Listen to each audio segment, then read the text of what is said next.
Good afternoon and welcome to the school board meeting Sunday, March 15th at 2 p.m.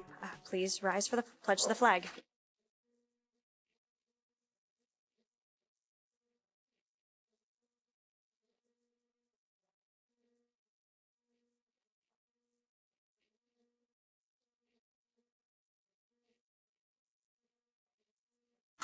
Dr. Whitehead, would you please call the roll? Thank you, Madam President. Good afternoon, everyone. So used to saying good evening. All right. I'll now call the roll, please. Mr. Weiss? Here. Mrs. Soto? Present. Dr. Serini? Present. Ms. Reed? Present. Mr. Goldberg? Here. Mr. Caltagirone? Here.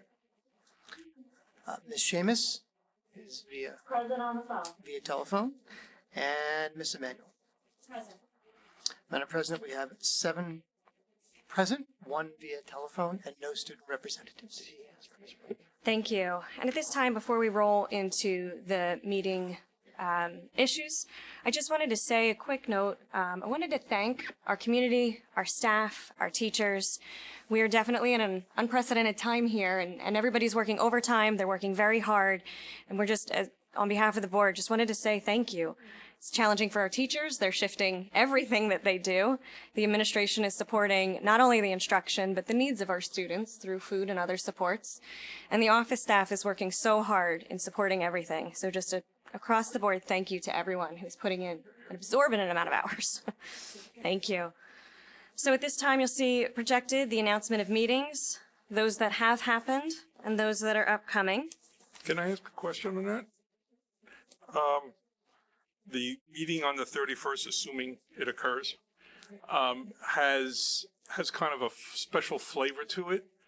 It might be good to remind folks what that flavor is so that we can be prepared for it. And then I didn't see the board curriculum meeting, which is typically around the same time as the policy meeting, and didn't know if that would be an off month and it would have been a daytime thing. So I just didn't know where we stood with that.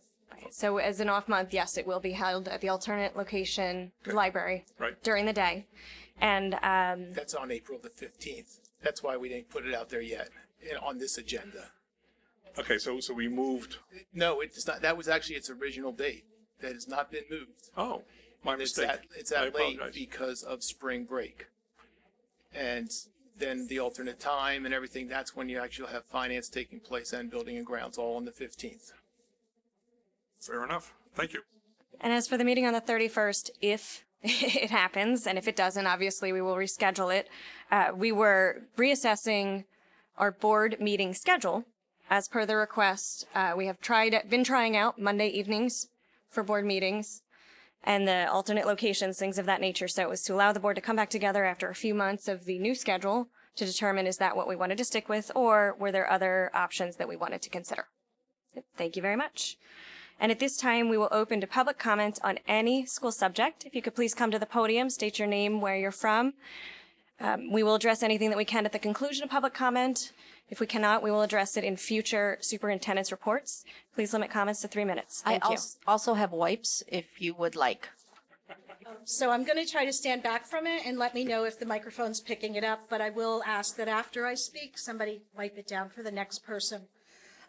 So a couple of questions.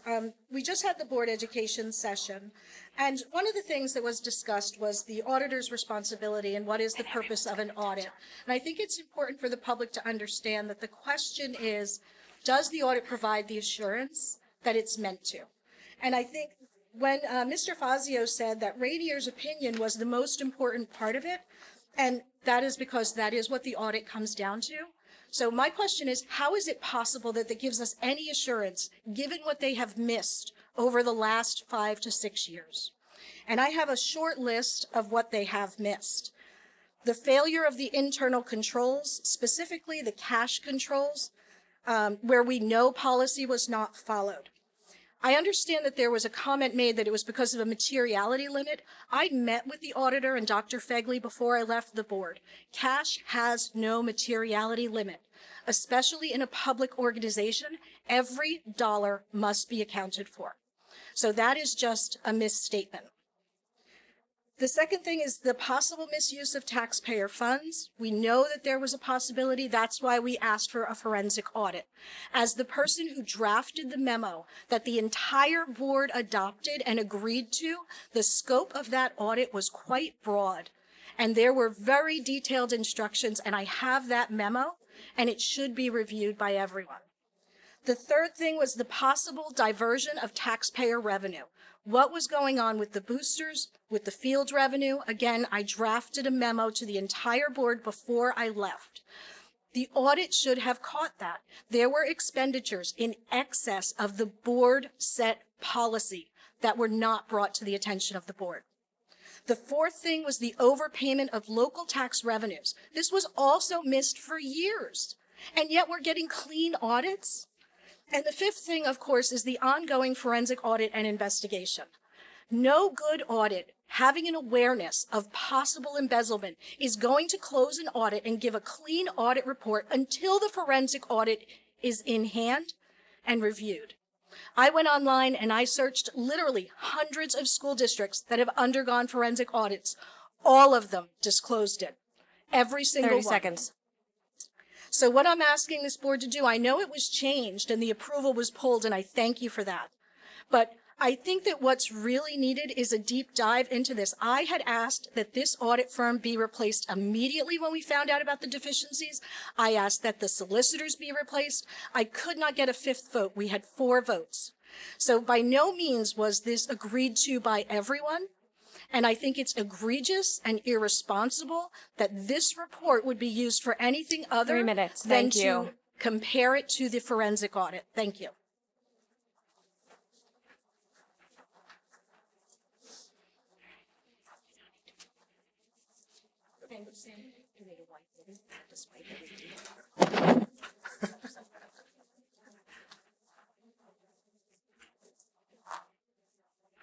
Good afternoon. John Moran, Schuylkill Township. In January, the school board rescheduled the meeting from January 13th to January 21st. I filed a right to know requesting the cost to taxpayers for that meeting. My request produced legal fees of $950.75, advertising fees of $54.68. In total, this cost the taxpayers $1,013.43 due to the board's president's inability to control that meeting. In December 2019, the school board approved the termination of an HR director. I'm requesting for the public, what was the termination or severance package paid to this former HR director who did receive a raise in October 2019. In the March 9th budget presentation, there was a slide with other areas for budget consideration. One of the items was business office stability. Last September, the district manager was terminated. The school administration has an interim business manager that is being paid $650 a day. In addition, 3 people have been hired as temps. Temp number 1 at a rate of $70 per hour effective 10/9/19. Temp number 2 at a rate of $50 per hour effective 10/29/19. Temp number 3 at a rate of $425 per day effective 2/14/20. What are the job descriptions and qualifications, and where were these openings posted? Without knowing the number of hours worked, the annualized wages for these 4 positions is over $500,000. In the budget discussion and finance committee meetings recently, the business office manager position is now called director of finance, and I understand that interviews have taken place and that this position will be filled soon in order to bring business office stability. At the same time, the 2021 budget will have an allocation for a position of a controller. The new director will make that decision. What will be the salaries for the director and possible controller compared to the former business office manager? Hearing that the business office lacked internal controls, staff was not cross-trained, it seems that taxpayers and all stakeholders now see the administration that failed to protect the assets of the school district. The forensic audit is not complete, so we do not know the results, but we do know that it has cost taxpayers thousands and thousands of dollars in legal and audit fees and temporary positions.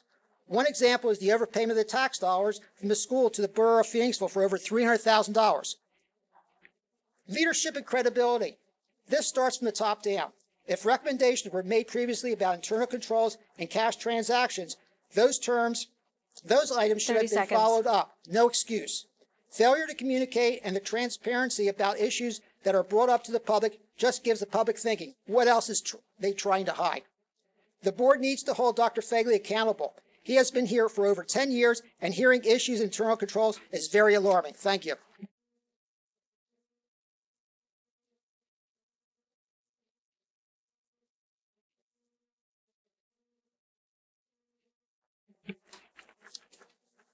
Good afternoon. My name is Tom Limker. I live here in Schuylkill Township. I'm here again to talk about cursive, returning cursive to the curriculum. I've been doing this since September. I went to the curriculum committee on March 3rd, and I thought there was a vote there to bring the issue up to the board to have the administration look into it, what it would cost, how they'd implement it.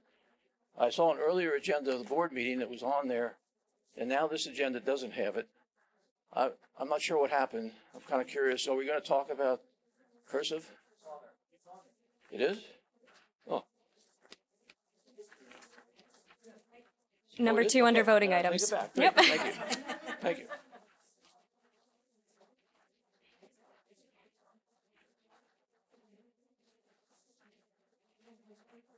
Any further public comment?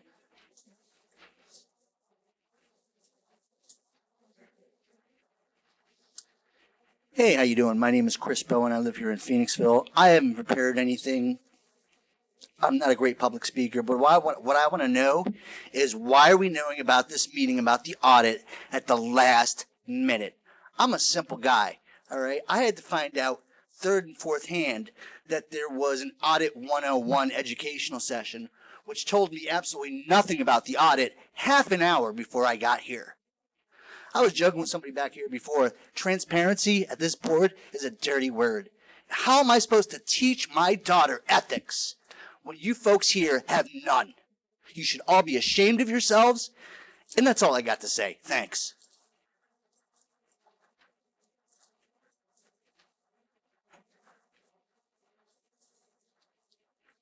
I'm good. I'm not going to lick it or anything. I'm good. Good afternoon. Kathleen Mraz, Schuylkill Township. I was reviewing the Sunshine Law, and I know that on a special meeting such as this, you only need 24 hours as opposed to the customary 48. But I couldn't find anywhere where there was a paid publication in a newspaper that is required, nor is it posted here where the agency is holding the meeting. So I was just wondering about that and whether or not you are in compliance with the Sunshine Law. Thank you. The meeting, well, let's finish public comment. Any additional public comment?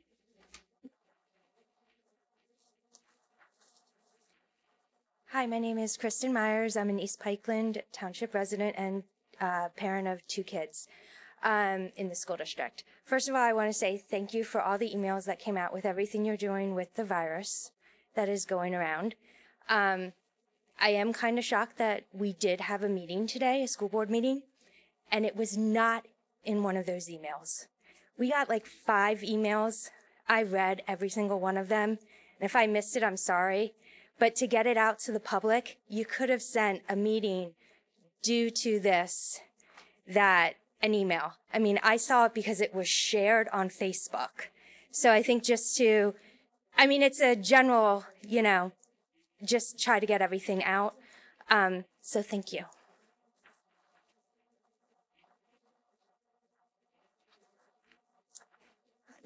Hi, my name is Joan Cadigan. I'm the Executive Director of Phoenixville Community Education Foundation.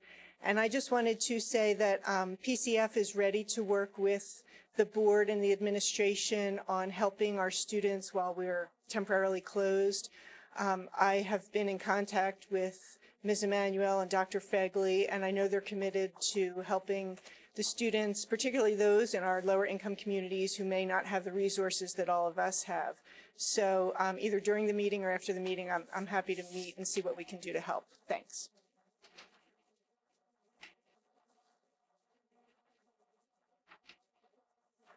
Seeing no further public comment, Dr. Fegley, would you like to speak to the communications, please? Regarding the posting of the meeting, we worked with the attorney. The attorney came back and said that we needed to put it out as broadly, as quickly as we could. It was put on our webpage. It was put out on Facebook. It was put out as a Facebook event. It was, I believe, it was actually texted out. I'll have to look at that one. That's the one I don't remember, Mrs. Mraz. I'll be honest about that one.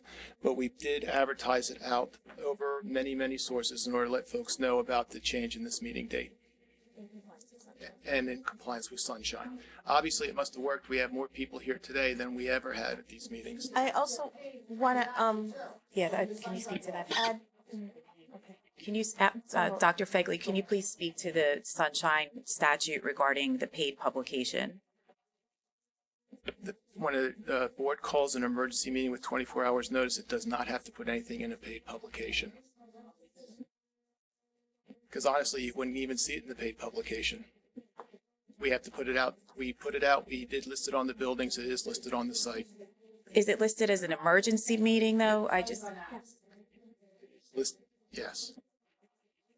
Okay, so at this time, we'll move on to our meeting items. Madam President? Yes. I have three motions I'd like to make. I'll read them all and then we can vote on them separately. One is, we have a lot to review, so I'd like to make the motion that all speeches for board members during debate are limited to 2 minutes.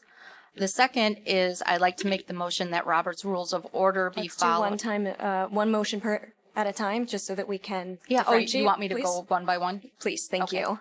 Thank you. If I can keep. The first motion is that debate be limited to 2 2 minutes 2 minutes per us. item. Okay, do I Correct. have a second? Second. All right, discussion? What is the normal time frame for debate? We don't normally have one. So normally we just discuss? I mean, we follow board norms, so, you know, that we do, and we're supposed to have an educational session on that coming up as well. So that's normally what we follow, but we don't necessarily have a time limit. But we can always call the meeting, correct, Ms. Reed? Or call the vote, which would end the discussion effectively? It would call the question, that's correct. So because we have an unprecedented meeting, do we want to confine ourselves to 2 minutes when we know that we can just call the vote? I mean, I'm fine with the 2 minutes. I think it's a good idea. You know, I'm trying to be cognizant of everyone's time here. You know, technically, you know, there's a lot of people in this room, and I don't want us to all be in the same place for a long time, so I'm just trying to be cognizant of that. And you can always ask for more. Yeah. You can always ask for more Ask for more what? time. Well, if you're not in the middle of not for something. putting a 2 minute time limit on ourselves. You can say, may I please have 1 more minute? Well, then what's the point of this vote at all then? Okay, then let's have a 2 minute limit. I am just, I agree with you, Ms. Reed. I'm just saying if we're going to do it, let's do it. And Now- no point asking for more time. Is that 2 minutes per person? Is that 2 minutes per speech, or 2 minutes for the whole conversation? Well, maybe I should go to the first motion or the second motion first. The second motion is, the second motion that we might is that per Robert's Rules of Order, per District Policy 06, each member speak only twice on each motion except for clarifying questions and information gathering. So it would be, someone would have a total of 4 minutes to speak on a topic, 2 minutes each time. My worry about this is that that 2 minutes will come bing and someone's right in the middle. And also that we have a room full of people and we've been hearing about transparency and discussion. I'm not saying that we should drone on forever, but maybe 2 minutes is a little bit. What would you then propose? What would you then amend it to? I mean, I don't mean to interject, but I say we do what we've always done for all these years. And if we feel that someone's on a tangent, we call the vote. We're wasting more time talking about a 2 minute limit when we have important things to talk about. And I don't personally want to give our constituents the perception that we are, squeezing a meeting in on a Sunday with all the feedback we've already gotten and then put a 2 minute limit. I mean, we call the vote and then we vote. I think that we're treading on very serious perceptions here. And I urge my board peers to really consider what we're voting for here. I mean, I'll be honest, it's just, we're trying already just to have a discussion on whether or not we want to have this, and we're already going in circles. So this is, I think, having this done is just a way for us to stick to what we're trying to do and move forward and move on. You know, if someone needs more time, then we can discuss having a motion then, but I really think that we really need to be cognizant of everyone's time and we have a very long agenda to get through, and honestly, I don't want to sit in a room and close with people for 4 hours. I'm just thinking from a health standpoint. You know, we want to practice what we're preaching. So that's why, I mean, I'm fine with it. I think honestly, we just need to vote on that. Yeah, I would agree. I would just ask, let's just say the same amount of time we give the audience. So make it 3 minutes. That way we don't have to be always having a discussion as to whether to go longer. I will amend the vote to 3 minutes per person. Do I have a second for that amendment? Second. Discussion on the amendment. Who's keeping track of the 3 minutes per person? But who's the person who's pressing the button? Okay. And so just to be clear, if a person is speaking for 3 minutes, we will have a 30-second warning. We may ask for more time, which we then have to vote on as a board. I'm just trying to understand this. This is very unclear. You have 3 minutes to speak if it is germane to the topic. If it is not germane to the topic, then it's a point of order. And you could ask to adjourn that discussion. Is that something you could do? No. Okay. Okay. Again, I'm still not clear. How are we, you just said that we can ask for more time. Would you please give some clarification as part of your motion or refer me to Robert's rules? I can refer you to Robert's rules. Thank you. So what aspect of Robert's rules are we going to follow if we need more time? And can we explain that so the public understands too? You ask for more time so you can finish your germane conversation, your germane speech. Right. And what does that mean? Do we have to vote? How do we decide? People will vote yay or nay. Okay. So at that point, I ask for more time or someone asks for more time. What part of which Roberts, can you give me a source so I can look it up myself? Let's see. Honestly, I'd like the idea initially, but just the discussion of it is going to obviate everything we would have gained with this motion. I'm going to make a motion to vote. I call the vote. I'd like to call the vote. The first vote then on the call the vote. That's The first vote is to call the vote. it's to call the vote. All those in favor of voting on the motion to amend the time from the original motion to 3 minutes? Aye. Aye. Aye. Opposed? Nay. Motion carries.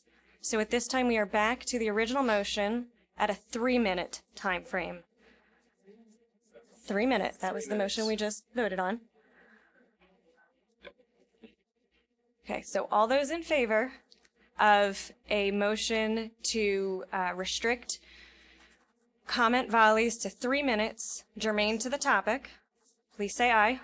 Per person. Per speech. Per speech. I'm sorry. Please say aye.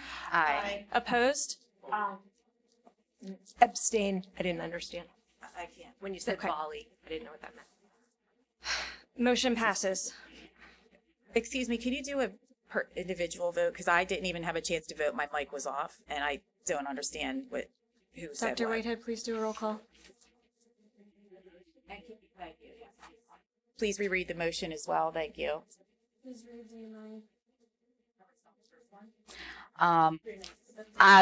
The motion is that all speeches during debate be limited to 3 minutes. Per person. Per person, per speech. All speeches. Per person. Okay, I'll now call the roll. Mr. Coutts-Jerome. Yes. Mr. Weiss. Yes. Mrs. Broker. Mrs. Soto. Yes. Dr. Serini. My mic's not turned on. There you go. Use mine. My mic's on now. Thank you. No. Ms. Seamus. Yeah. We have not voted for Ms. Seamus to vote. It's okay. Because she's remote. Yeah. Ms. Reed? Aye.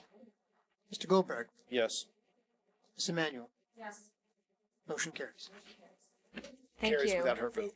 Without Ms. Seamus' vote. Should we And jump Ms. in? Reed, back to you. Madam President, may I please make the motion that Ms. Seamus may vote via phone as if she were present in person? On all items, all voting items. Second. Okay, we have a second discussion. Sounds good to me. All those in favor? Aye. Opposed? Abstentions? Motion carries. Madam President, may I make the motion that Robert's Rules of Order be followed per District Policy 006 and each member speak only twice on each motion except for clarifying questions as information gathering. Is there a second? Discussion. Why is this night different than all other nights? I was going to bring it up anyway. Well, I'm asking the question. Yeah, Go I ahead. am. I was going to bring it up anyway, so I was going to bring it up at the next board meeting, and I already had I'm it out. asking now, why We why have, are our doing- board norms are 3, not 2. We're decreasing to 2 for tonight. Again, not to limit conversation, not to prohibit transparency, simply because we are trying to expedite the necessary work, so we are not putting people at further health risk. And also, you can vote no. Thank you. Can you just- I appreciate your permission. If you wouldn't mind, could you just repeat that motion? Each member speak only twice on each motion, which does not count for clarifying questions and information gathering.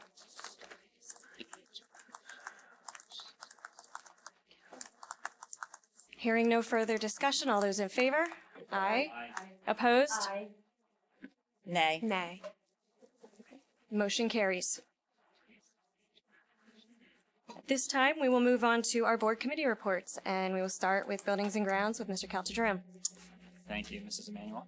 I will try and go through this as quickly as possible. We have 2 voting items. Is that humming? Right here? Okay. Oh, nice. We have approval of a zoning variance with Schuylkill Township Zoning Board. This is basically approval to go to the Schuylkill Township Zoning Board for lighting on the turf field number 2, which is the turf field above Washington Field. Dr. Figley, can you put that on the road? It's 29 and City Line. Is it 29 and City Line? Just so everybody has an idea of where we're talking about. Right. There you go. Thank you. Again, this is only approval for our administration to go to Schuylkill Township to ask for the variance, the zoning variance to add those lights. As I said at the BNG meeting, if you have if you are in opposition to that, you can certainly go to the Schuylkill Township zoning meeting and voice your opposition to that lighting, and learn more about it at that meeting if you haven't already been to a BNG meeting. So feel free to voice your opinion on that. If it dies at the zoning, it doesn't go any further, just so we're clear. If the zoning committee does not give us that variance, then it will go no further than that. So just so everybody's aware. And so we were voting on that approval item. We were voting on an approval item for an RFP to seek real estate brokers for the sale of the kindergarten center and East Pikeland. I know there's been a lot of talk about this recently, what's happening with those buildings. Our building manager has been doing his best to try and lead people through the building as requests have come in, but quite honestly, he is not a real estate broker, and we have many more important things for him to be doing than trying to lead tours through our school buildings. So we are putting out an RFP, seeking approval to put out an RFP to find a real estate broker who will help us dispose of those properties. Those are our 2 approval items. So at that point, I guess we have to go to open public comment, or Just prior to that, we're actually doing the reports. We're going to come back to the actual voting. So we're going to go through all the reports and then the voting. Great. Okay. Just looking at the agenda. So Absolutely. do we go to open public comment now, or we? Well, I'm going to make a real quick comment before we do that, but if you're concluded on your part. Great, thank you. So the one public comment that I wanted to make quickly, there has been some concerns over the trees at Barkley, which recently came down, so I just wanted to clarify that piece very quickly. We did discuss this at the Buildings and Grounds meeting, but there are the 6 trees that are right in front of Barkley. The 3 that are closest to the building are causing damage to the building and have, as of yesterday, been brought down. And then as of this morning, the 3 trees that are closest to the street, there was some pruning done because there were parts of the trees that were dying. We are not taking those 3 trees down. Just wanted to clarify for the public. Oh, so along those lines, let me then, since we're doing that part of it, let me just speak quickly to the other things that we talked about with Barclays, because there's been a lot of questions about the interior work as well. So the boilers, we got a price to replace the boilers. It is $115,000 to replace those 2 boilers. That would include a 5-year warranty on the boilers and a lifetime on the heat exchanger, which the heat exchanger is the problem that we've been dealing with, which happened back in December, which caused us to make quick changes back in December. So this would take care of that problem and give us 2 new boilers for the Barkley project. The other, expected lifetime is 20 years on these boilers, consistent with all of the other boilers in the district. So it would bring us up to speed on that.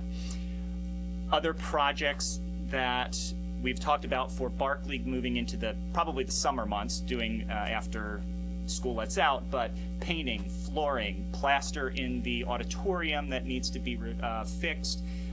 The roof, we have a couple of minor roof issues, the front entrance, and the tree work included in that. We are all in on that for about $211,000 to do all that work. So that would include taking down the wallpaper that people know about. Just for people who may not have been here in the past that aren't clear, we did test, made sure that there is no lead underneath there, so we don't have any problems there. So we are good to go with removing that wallpaper, getting the painting done, looking at some flooring to replace some of the bad flooring in there. So really a strong revitalization of that building. As I say, it's about 211 is one of the quotes we got. We're still getting some other quotes, so we're not finished getting quotes yet, but that's where we're at right about now.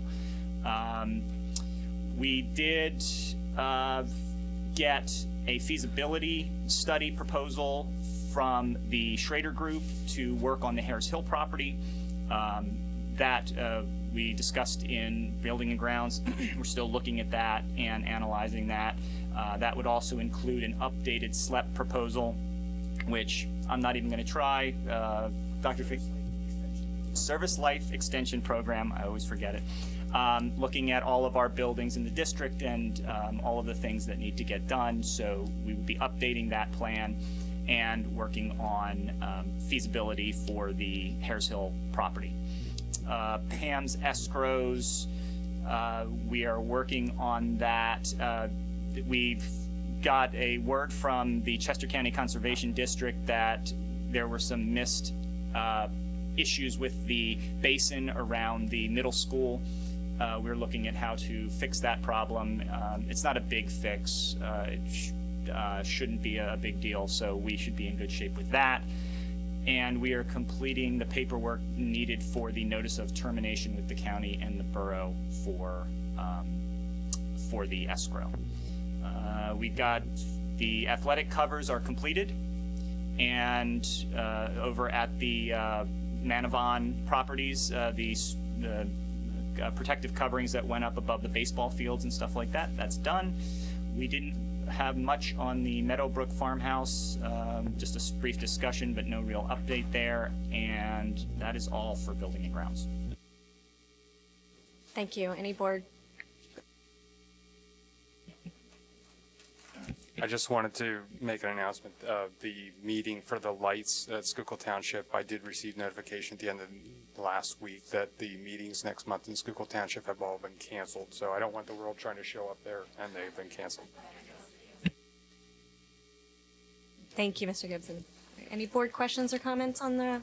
Yeah, I have a couple of questions. First, as to the lights, Mr. Caltadrone, I think you had mentioned before that those are being paid for by a third party? They are. Any costs associated with it, both for materials and for labor to install, would be paid by the parties that are requesting that, which would be the outside sports teams. Okay.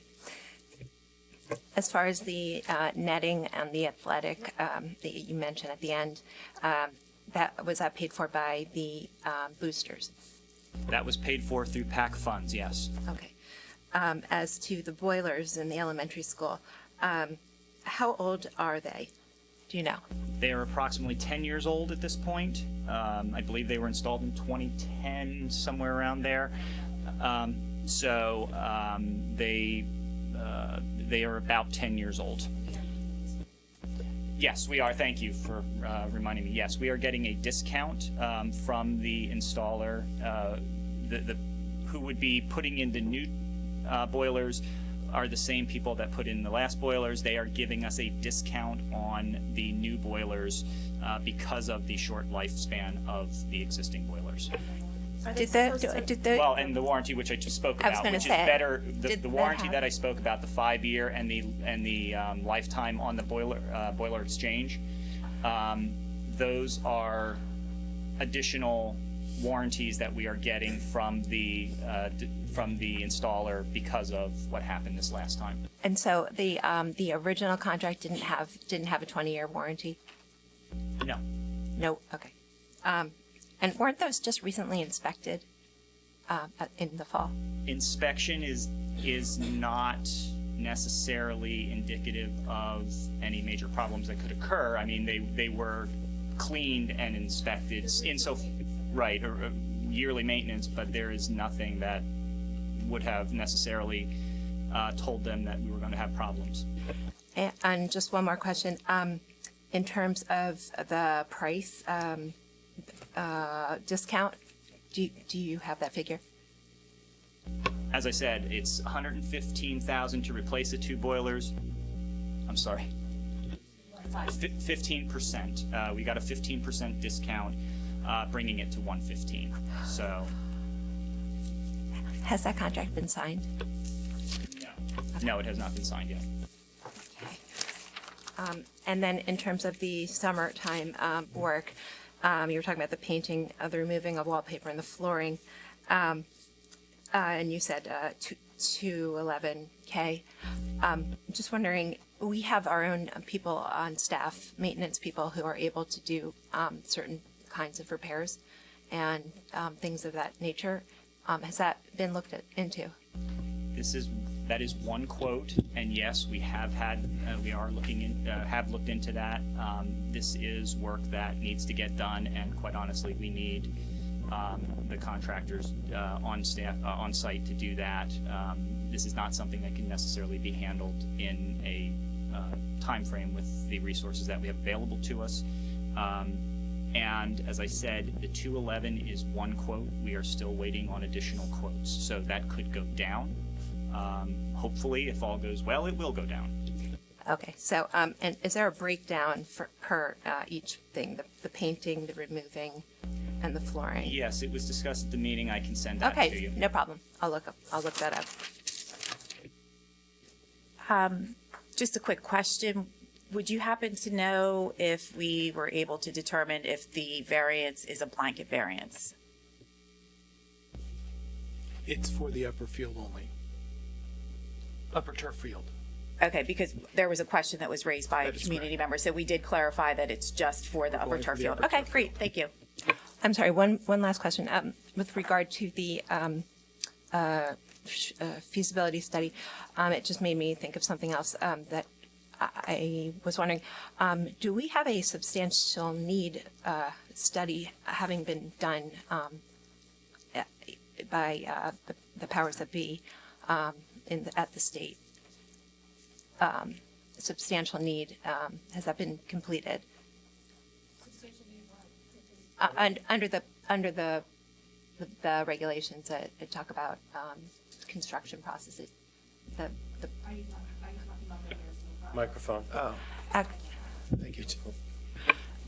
So Yeah, there's a number of regards to the- regulations. No, with regards to the Hares Hill project, that is what we are asking the board to approve for consideration is our substantial need, and then to go to them for construction. That is the process that we're going through, is to get that report so we can then submit it to the state. I understand, but my understanding is that that includes an inspection and a sort of look at what we already have in terms of our properties. And that's what this will also undertake, yes. That's part of that's whole part of the feasibility study, is pulling that together and then taking all that information to the state before you start a construction project. Okay.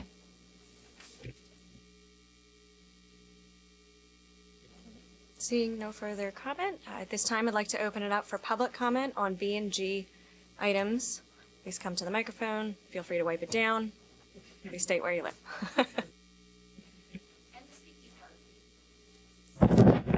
Sorry. So sorry. How about I just not use the microphone because You need so they pick it up on TV. Christmas hours, 840 Camp Circle, Countryside Realty. With regard to the request for proposal for the sale of East Pikeland and the kindergarten center.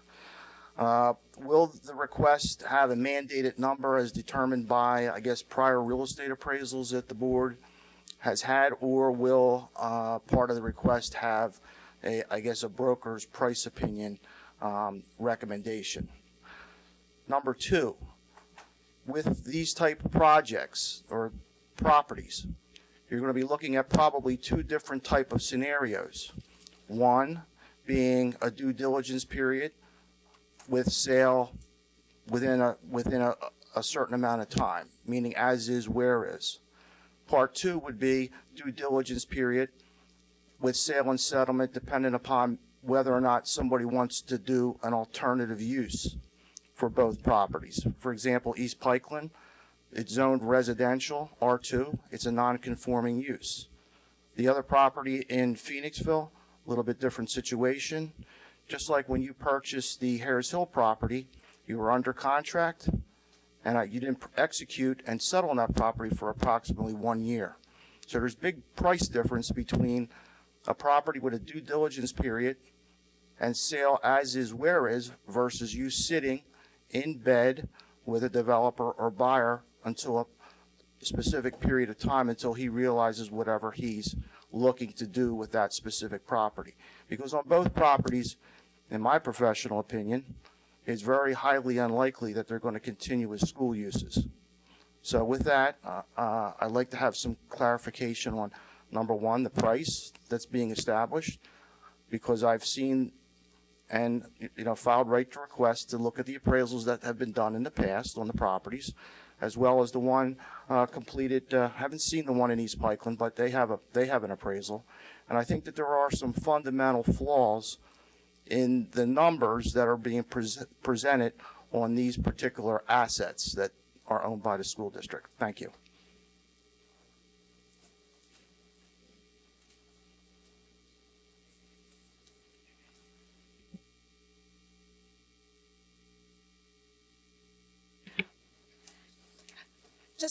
Lisa Longo, Phoenixville. Just a quick question on the feasibility study. I thought I heard Dr. Fegley say that the board is being asked to approve that, but there's not an approval item listed. And also if there's going to be a cost attached to that feasibility, if you could explain when, if that's not being approved today, which I'm guessing it is not because it's not on the agenda, it'll be when board resumes normal operations. Okay. On the updated SLEP, I know that there is a cost attached to having that done. Do we have an estimate on what that report will cost? Thank you.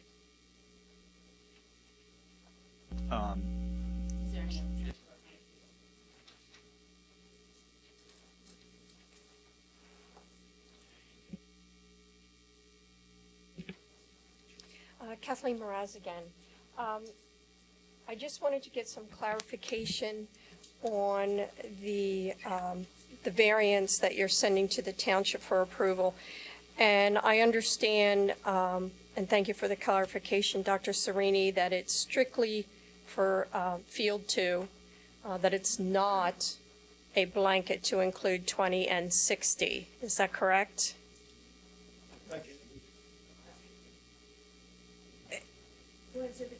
Oh, okay. And just to clarify, what was the distance or exactly what's on the verbiage of the variance? Is it for, because you're inside the 350 feet, or is it more detailed than that? If you could give me some feedback on that, please.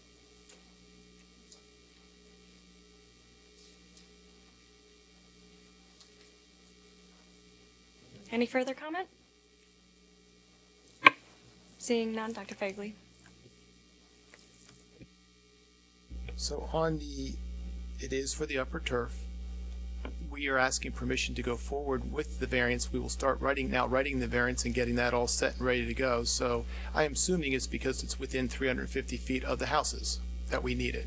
It's certainly less than the 1,000 feet that is currently in the zoning ordinance. So we have to go for a variance on that. Cost of a SLEP program, I believe, is looking like it's going to be about the same price as it was 10 years ago, $14,000 or so, but I don't have the exact figure off the top of my head. If I remember correctly, it was part of the Schrader assessment. So it was the facility assessment fee was about $14,200. The master planning fee was about $19,500. And if I remember correctly, thank you. That would be one of those would be refunded, or both of those would be.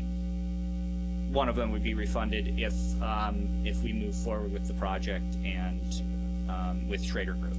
So those costs would be part of that roll-in if we move forward.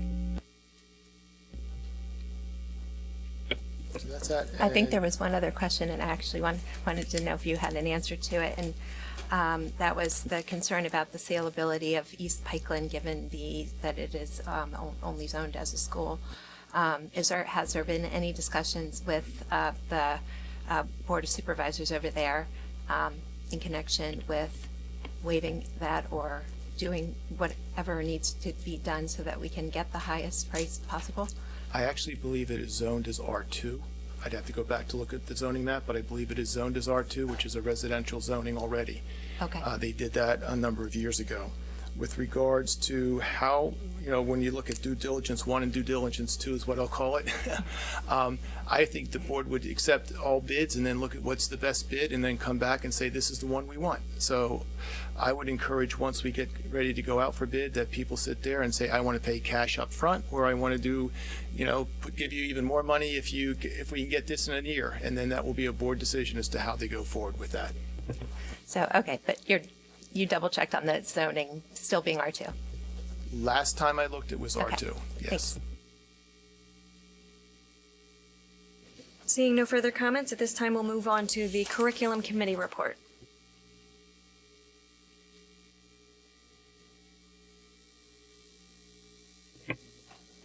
Curriculum Committee report. I'm sorry, I was told that I was removed from Curriculum Committee Chair. You're still reporting out on the last month's meeting. That was not made clear to me at all. And I was told that you were taking over as chair. I apologize, but it was not made clear to me. Understood. It So was what we will as go of through then that is the date. voting items that we have for curriculum.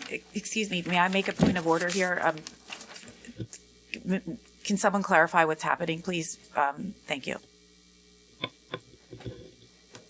At this time, Could you hold on 1 second? We'll have a brief conversation with Mr. Reading before you explain. Call for a 5-minute recess. would you like to call for a 5-minute recess? How about a 2-minute recess? I would like to make a motion for a 5-minute recess. Aye. Okay, discussion, none. All those in favor? Aye. Opposed? Motion carries.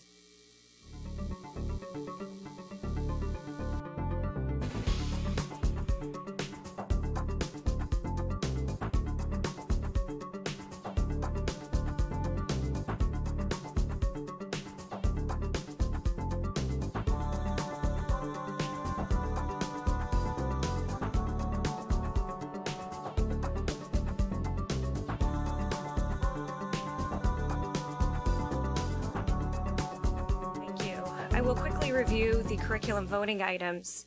We have 3 up for approval, although as my understanding. I'm sorry. I would like to make a comment. I certainly would have had everything ready. However, I was told that I was removed as chair, and there was a suggestion that somebody else was taking over, and in the absence of any other instruction, as of the day that I was removed as chair, I cannot discharge the duties of the chair. I am certainly amenable to providing my report on Monday in writing because of the situation, and I'm very sad that it went down the way it did. Noted. Madam Chair, there are 3 approval items. Administration is recommending that approval item number 3 be removed. That is 2 trips that are, one is scheduled to go to San Francisco and one is scheduled to go down to the Washington, D.C. area. While it may have seemed good about 3 weeks ago to do this, as we move forward with committee meetings, it is no longer, in administration's opinion, appropriate. I don't see a San Francisco trip there. No, it's to Macungie. Bear Creek. Oh, Bear Creek. That's also one. I'm thinking of another one to San Francisco. That's coming. Which is not coming. It's the San Francisco of Lehigh County. But we're both of these trips. Sorry. Thank you. So when we move on to voting items, we'll be voting on items numbers 1 and 2. At this time, we'll open for public comment on the curriculum agenda item.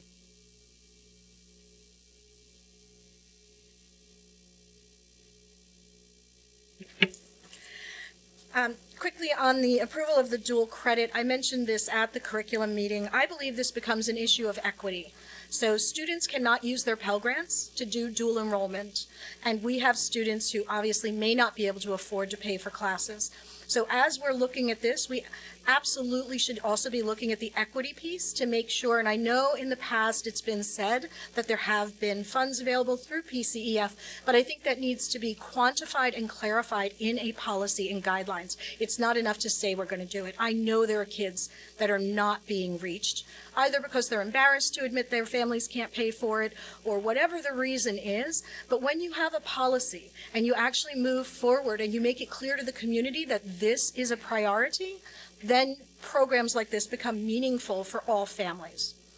On the other issue, as the prior board president and board member, removing somebody as a chair is not something that's normally done. And I know in the past when we had issues with the board makeup and I had actually tried to redo the committees, the outcry from other board members, I withdrew that request because it's not something that gets done. You can actually mentor and work with people, and I'm just very disappointed to hear that's happening. I think Mrs. Broker has given us all many good insights and done things, and while not everyone is capable of making a point in 30 seconds or 3 minutes, I think that should be taken into account. I'm just very disappointed with what's going on in general.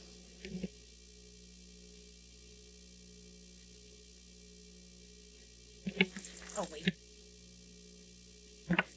Joan Cadigan with PCF again. I just wanted to mention that that PCF does have funds available for dual credit. We have promoted that. It's in our program of studies. And I do communicate with the guidance counselors every year. It has not been taken advantage of recently because I understand the funding was not as needed because there were different arrangements already available. But we are happy to help with that. Thanks.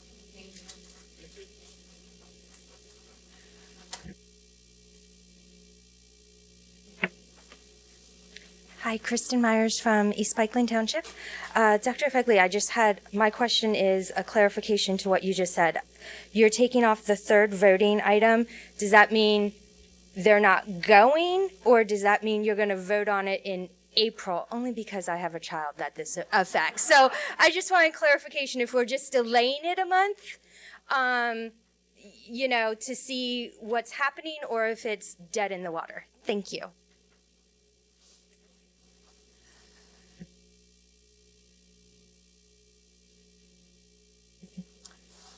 Tom Lemker again from Schuylkill Township. On item number 2 in the cursive, as I understand what you're voting on is that the administration will work with the faculty to consider implementation of cursive handwriting, which means we're not really going to say we're going to take cursive. We're going to look into it. So I'll make sure the board's on board that that's all you're voting for. Is that first? And secondly, I'm just curious, how long you think this whole if it is approved, how long is the whole process going to last? I mean, is there a chance that next year's third grade can have cursive? That's all. Thank you.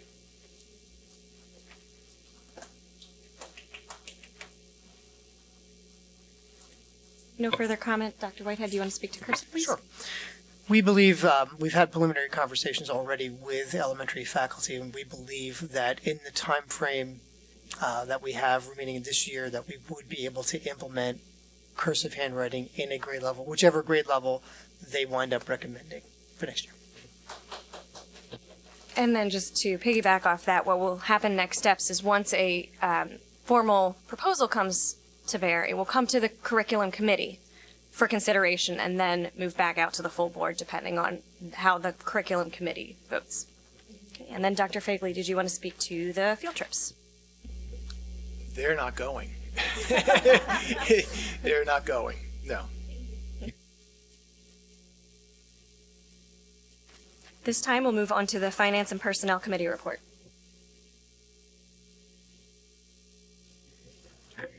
For Finance, first item for approval is our personnel report, which is just your resignations, appointments, leave requests. Then I'm going to go through what's voting first, and then I'll talk about the things that we discussed, because we did talk about some good topics here. We also have our business office report, which is just our standard approval of disbursements of school funds, and our financial reports for January and February for the second part. For our business office items, we had a discussion on assessments. That was a discussion item, but it's also, we have an item here regarding the approval of a settlement of a tax assessment appeal for the property at 552 Kimberton Road. That is the shopping center where the old Wine and Spirits was out in Kimberton, and where the chicken place, Spotty's Chicken, something, yeah, is there. And because of the loss of the Wine and Spirits store, from my understanding, and correct me if I'm wrong, the person filed an appeal for the taxes for that property because the value went down, and we did come out with an approval deal there for that property.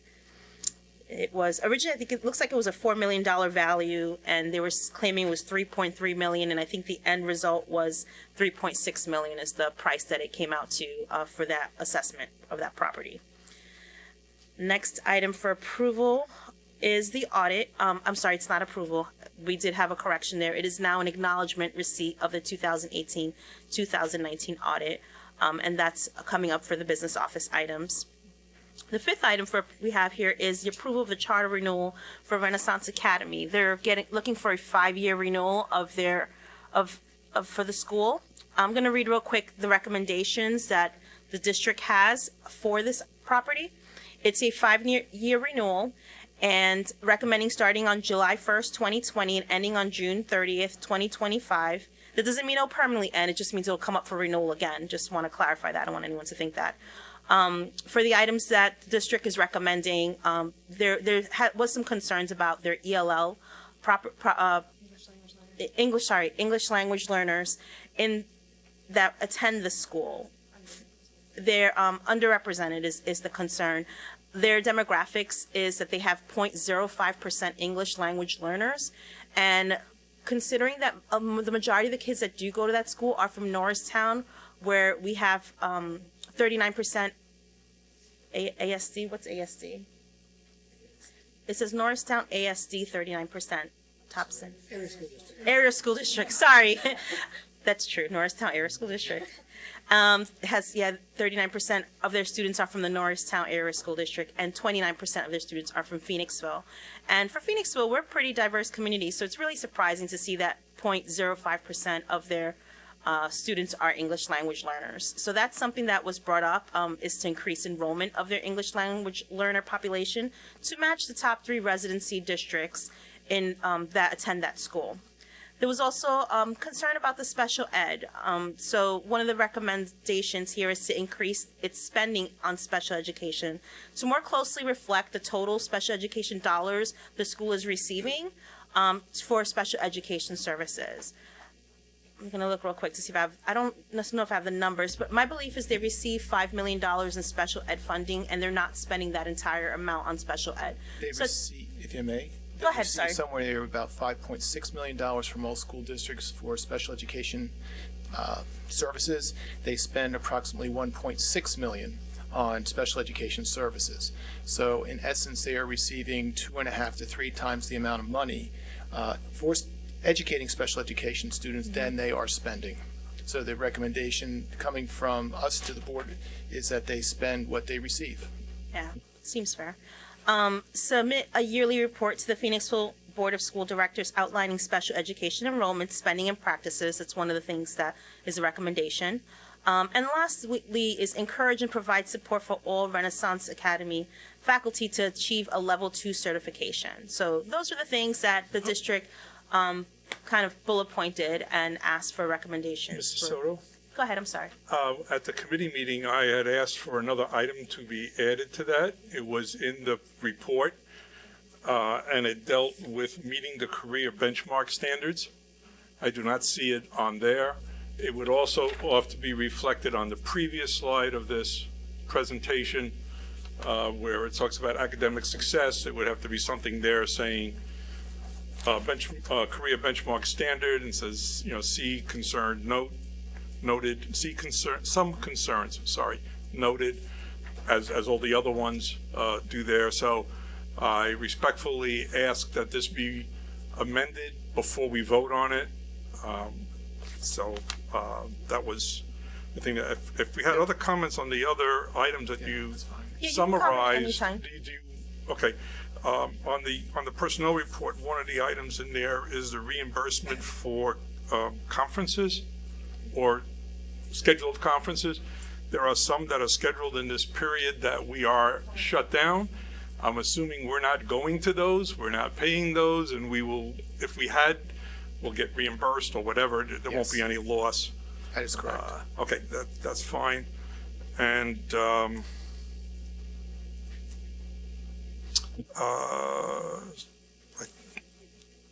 think I'll hold off on anything else till a little later on. Thank you. Okay. Yeah, and if anyone wants to stop me, because I'm just running through on things that we've discussed and have questions, we can certainly do that. Okay, I'm just trying to go through the approval items. I need to find that again. Hold on. Where are we? Oh, I know what it was. I'm sorry. Go ahead.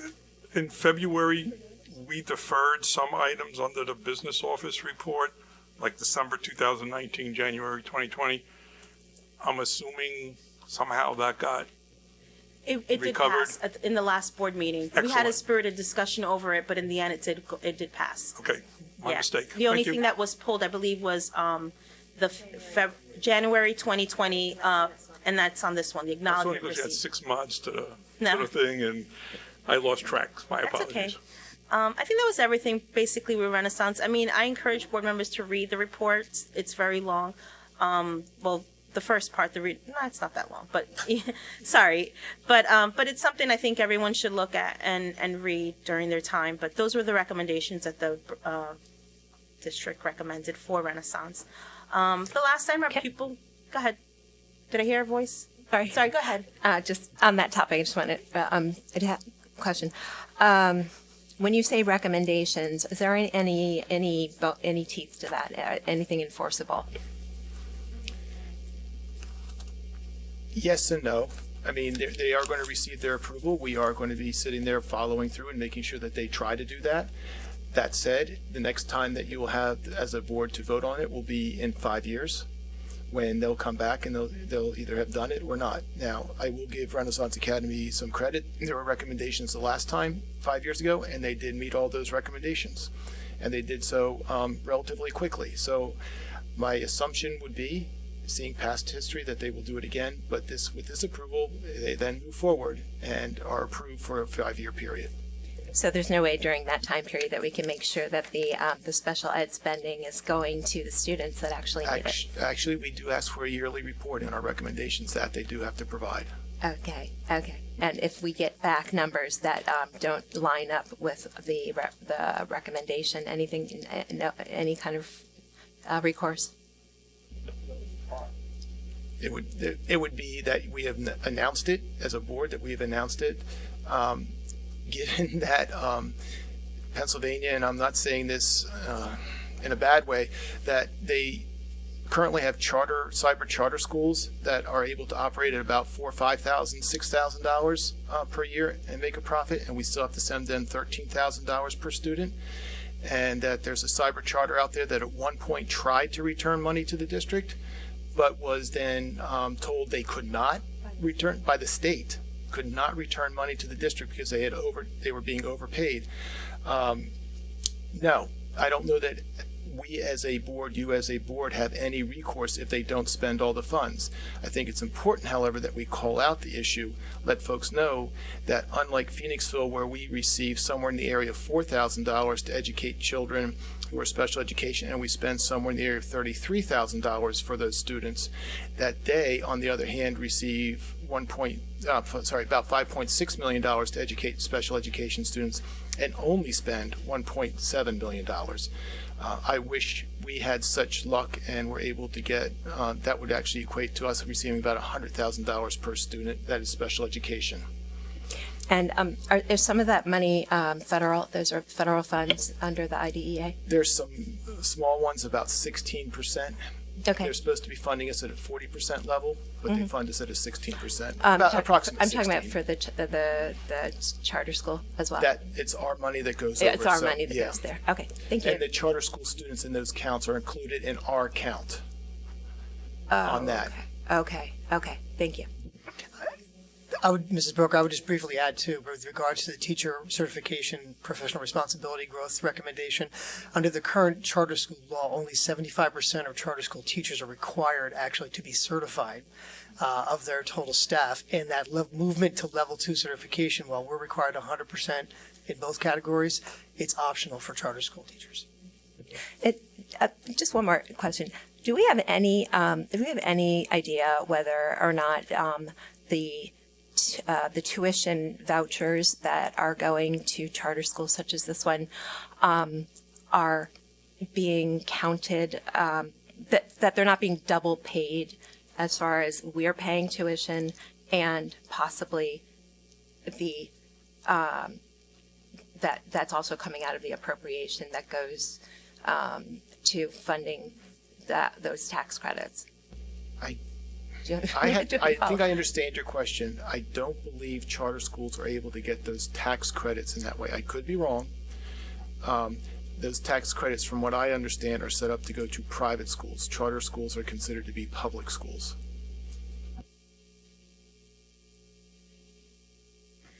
For People Services Agreement, the first item is an approval of a physician service agreement with PMA Medical Specialists. And this is for the course of July 1st, 2019 to July 30th, 2020. It's just something that's standard, and it's for our physicals and like scoliosis checks and things like that they do for students that may not have had their annuals done, and that comes at no cost to the students. Number 7 is for a placement program for a special education student. If you have questions, we'd have to go to executive session for that. And that's for the approval items. I did have a question, though. The treasurer's report, I noticed isn't on here. And Dr. Serini, did you want to have? Oh, it's separated. Oh, okay. All right, never mind. Thank you. All right, I'm glad that's on there. Okay. And real quick, I'll just go over some of the discussion items that aren't for approval, but just some things that maybe the public might want to know what we spoke about, and our fellow board members that may not have attended. The ones that I think, some of the things that we spoke about was Phoenixville Hospital update. An update is coming for that. There was some stuff that's executive session, so I won't. Request for proposals. We had a pretty spirited discussions on RFPs and what we are looking at and what should be coming in what order. And given the time frame with everything going on, we just more or less decided to just prioritize them. So the things that we're looking at to go out for RFP are our insurance service providers, our auditor, and our solicitors. So during our conversation, it was pretty much, discussed to go with the auditor first because it seems to be a high priority item. So that's something that will be happening in the coming weeks. They'll be going out for an RFP for an auditor, an annual auditor, I should specify. And we also spoke about we're still in negotiation with transportation and discussed healthcare reserves. Currently, we're under budget on our healthcare reserves on what our spending is, but that doesn't necessarily mean that we're under budget because a lot of times a lot of things come May and June, and we might end up having to spend there. So it's something just to keep an eye on for us. I think that's really it. I mean, we spoke about other things, but I think mainly there was PlanCon J. We spoke about that as well, the concerns on that, and that's being looked into and worked on. We talked about reassessments. There was an exception for use for school facilities for the Chester County POPs, and I think that's really it for finance. Oh, we did have, I didn't notice, it wasn't on the agenda, but we had someone come from the Phoenixville Wrestling team. They were coming about custodial fees. So there was a discussion about that, and there's going to be a little bit more communication on that before whether or not it comes to the board for something for us to consider on whether or not to waive any of those fees. And I think that's basically it. Yep, and that concludes my report. Yeah, I have a couple of questions. Sure. As far as the one more thing. I did have one go more ahead. thing. Sorry. It wasn't on the agenda, but we had we did a staffing preview, and thank you very much, Mrs. Rockwood, for putting that together. A lot of people have had questions with the budget coming up on what vacancies we have, where we need to put staff, where we might need, whether we need another director of curriculum, or should we consider adding a controller into the finance department to help a better checks and balances, things like that. So Mrs. Rockwood did a great job in putting this together, and I encourage my board members to look at it. For those who may not have attended, so I'll just go real quick through it real fast. There was a organizational structure of what admin looks like, superintendent, community relationships, assistant superintendent, kind of like that. And there was also a business overview of the finance department on what it currently looks like, why we have part-time employees there, whether they're, how often are those part-time employees working there, and things like that. And they were just temporary employees to help kind of, get us up to speed on things in the business office. So that was a part of our conversation. And also we spoke about how much staff is in all the buildings, how many teachers we have, nurses, things like that. Class sizes was discussed, as well as AP class sizes. There was some concerns about that. Our vacancies that we have and what's coming up our pending vacancies. We went over chart of accounts and how there are changes being done to that to help, with, I guess, more clarity on that and making sure people are getting allocated where they need to get allocated. And I think that's basically it. That concludes my report. Thank you. Yeah, a couple of questions. As far as the RFPs, my understanding is if we're going out for professional services, and given that our staff is spread incredibly thin, RFPs requiring staff time and money, is there any consideration of, instead of doing an RFP for professional services, that we have a sub team or some other way of taking the burden off of administration, and getting those things done without the expenditure, and also that way we can all we can talk to our neighboring districts and get recommendations and that sort of thing. There was actually a very extensive discussion about that, and as I understood from the Finance Committee, they fell on, we want to put out an RFP so we have the most wide open process possible versus sitting there and just going out and asking one or two people to please apply. So we will do that. The recommendations, all the ones who will submit their RFPs, will be brought back to the board for you all to do your hard work by looking through those RFPs. But when you talk about transparency, the most transparent thing is to put out, ask for everyone to submit their best bid and move forward from that. So that's where the discussion very quickly summarized we understood it to be. One other piece was that, so we had the 3 RFPs. There was the audit, the insurance, and then council. annual audit, thank you, annual audit, insurance and council. And for the council one, we would likely, this is not predetermined, but the discussion was that there would be a subcommittee from the board. So that we would do the initial RFP that would be broad. The subcommittee of the board would then narrow it down to bring recommendations of 3 or 4 to the full board for consideration. And is that RFP, do those RFPs, they go out throughout what Southeast, is there a geographic range? I'm just wondering. They will go out through the usual channels, and yes, it would be this entire Southeast region that they would be, the advertisements would be out. It would actually be on our website as one of the pieces that you see as you go right to our website. Okay, great. And the final question is, if we are displeased with our lowest quality bidder, what is our recourse? As a professional service, you can take any of the bids. You do not have to take the lowest one for a professional service. Do you have to take any of the bids No, you can go out for RFP? Yes. Are you precluded from not doing an RFP at that point? Not for everything, just for. I'm talking about professional services. Yeah. No, you actually could go out, and I would not recommend this, and sit there and say, we want to hire you as the annual audit firm, and they could come in, and that would be the annual audit firm, whatever price they give. You can do that for a professional service. I would never recommend that to this board, though. Oh, no, I'm not suggesting that you would do it like that, but I'm just suggesting that certainly there's a great deal of amount of negotiation power. So it's not that you have to accept any particular price that they offer. We're all aware of that. Yeah, Okay, not disagreeing. Just want to make sure that that's not given up. Okay, thanks. Any further board comment question? Just wanted to clarify on the temps for the business office. Some of that was to help with the fact, I believe, and you can be corrected, that there was some resignations, individuals that left the office,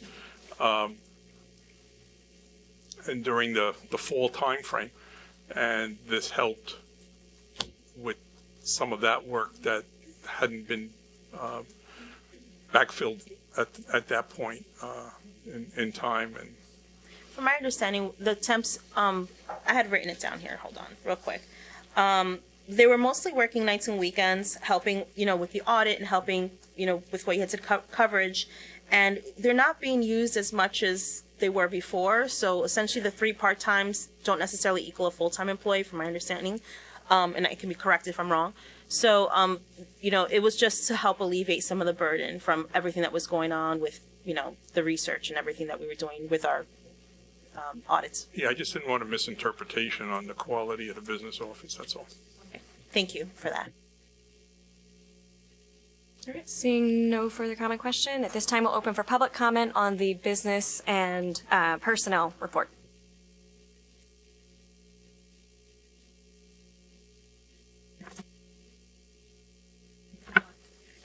Lisa Longo, Phoenixville. With regard to the change, again, I want to thank the board for tabling the approval of the audit, but I would like to ask that you're tabling the approval, you're just accepting the report. So, yep, it's being taken off the agenda for approval, and I appreciate that.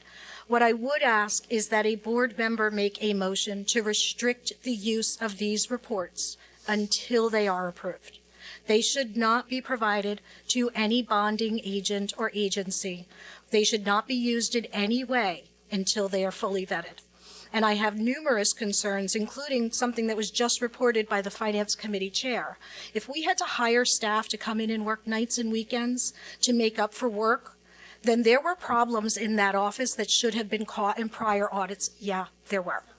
It's not what you said. No, what you said was staff had to work nights and weekends. No, I should clarify. Okay.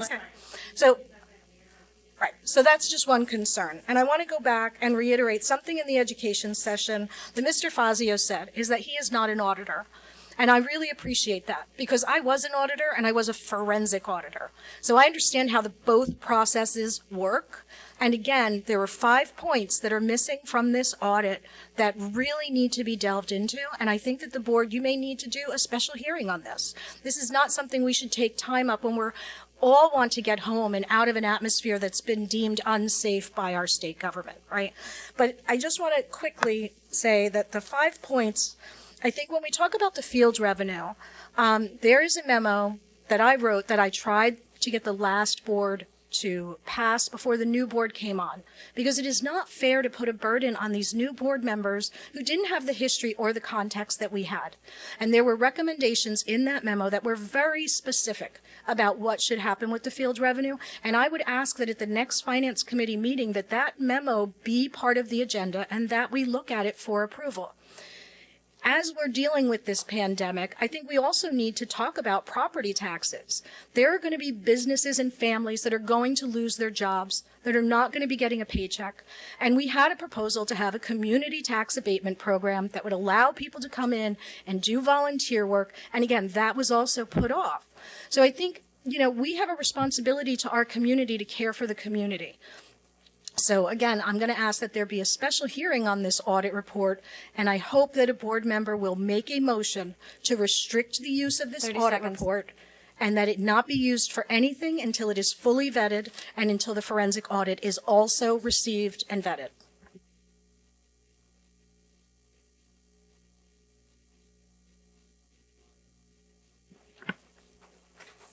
John Mraz, Schuylkill Township again.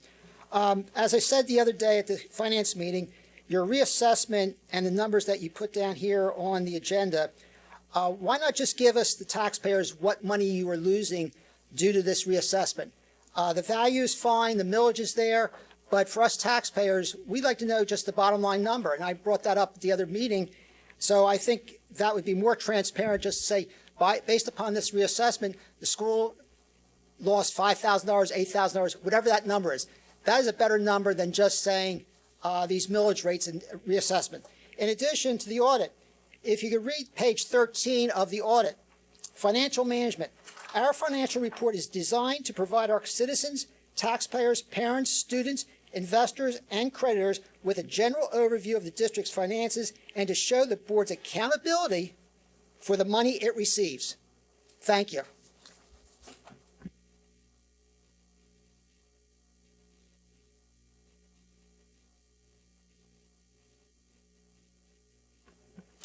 Hi, I'm Carol Schaefer. I'm the business manager of Renaissance Academy Charter School.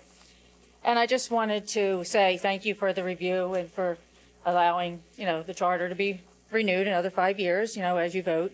One thing I do want to state is the amount of money that we're paying for special ed services. I believe part of the difference is the way it's presented. I put only the things that I put in special ed are the additional costs, the outside services, the special ed teachers. So we receive $5 million for educating those special ed students, but I only put into special ed costs the additional amount. I don't put anything in there for their regular school teacher, their curriculum, and everything else. So we receive $5 million. Out of that, for a regular student would have been $2 million something. So there's $3 million in addition that we receive for those special ed students. We don't receive, for those 180 or whatever students that we have, we receive only $3 million for extra money for special education. And I looked in from my audited financial statement and that there was $2 million, a little more than $2 million that I have on there. I will surely be sure that we get you the reports every year and look at that. We will look at our special education costs. But I wanted to let you know that part of that, I think, is just the way that we present our financial statements, that it wasn't that we got $5 million and only spent $1 million on those students. Okay, thank you.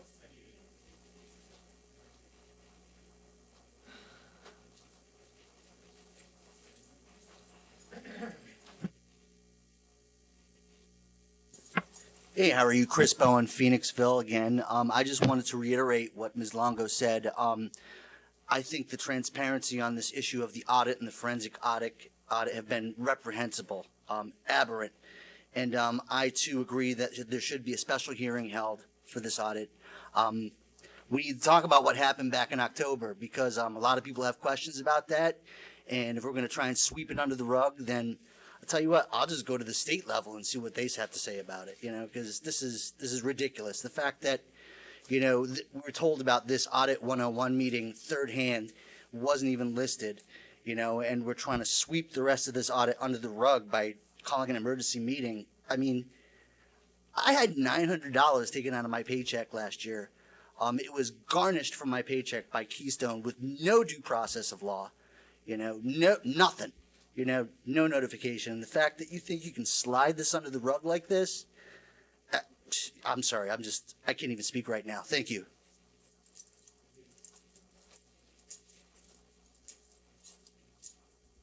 Seeing no further comment on the finance, we will move to policy, but what? Oh, I apologize, Ms. Soto. I just wanted to clear real quick what Ms. Longo said. I did not mean to say that we had people here staying nights and weekends. That's not what I was trying to say, and I don't think that's what came across, so I'm sorry if someone interpreted it that way. It was basically based on the availability of the part-time workers and when they could come in and help out. So I just want to clarify that. No one's staying late hours, nights and weekends and things like that. Thank you. Thank you. So we're going to move on to policy, but what we are going to do when it comes to voting is we are going to defer this item to next month. Because we rolled workshop and voting in together, we will not have 2 readings of the policies as is necessary by law. So Mr. Goldberg, greatly appreciate doing the report, but we are not going to vote on it this month. We will just defer the voting to, I should say, the next time we meet, because who knows when that Do you prefer I go through it next time so it's fresher? You got to do the first reading. So yes, if you Okay. would please go through it, that would be great. Thank you. Okay, right. Regarding, we'll start with 626, which I believe is a PNN. Is that correct, Dr. Fagley? This is regarding travel reimbursement, so I don't think any substantive changes were made, just technical changes on reimbursement for travel programs, et cetera. The second one is regarding, excuse me, let me get to it. Is regarding public participation in board meetings. That was more of a reinforcement that we like it and we welcome it, and just we just changed a little bit of terminology as we did have as we've had with other policies to reflect the terminology used across the board, and we reiterated that there would be at least one period for public participation in every meeting. And that was not.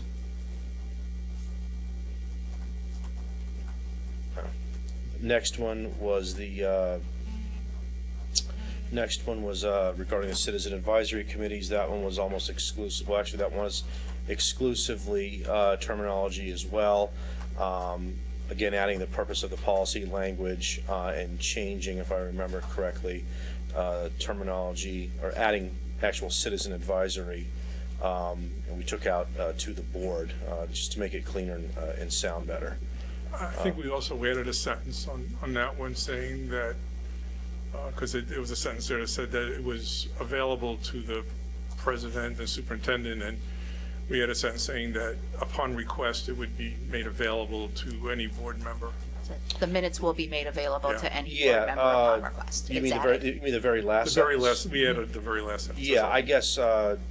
Sure, we did that as well. I'm not going to go through every technical No. change, but thank you, Mr. Weiss, for pointing that out. Next would be the. Excuse me for a second, Roy. Next would be the news media relations. That was also essentially reaffirmment of what we had before. Again, to add to change around the technical language, which we're going to be doing this a lot, as you guys all know. The purpose of the policy language. Other than that, there was really no substantive change, or there was no substantive change whatsoever.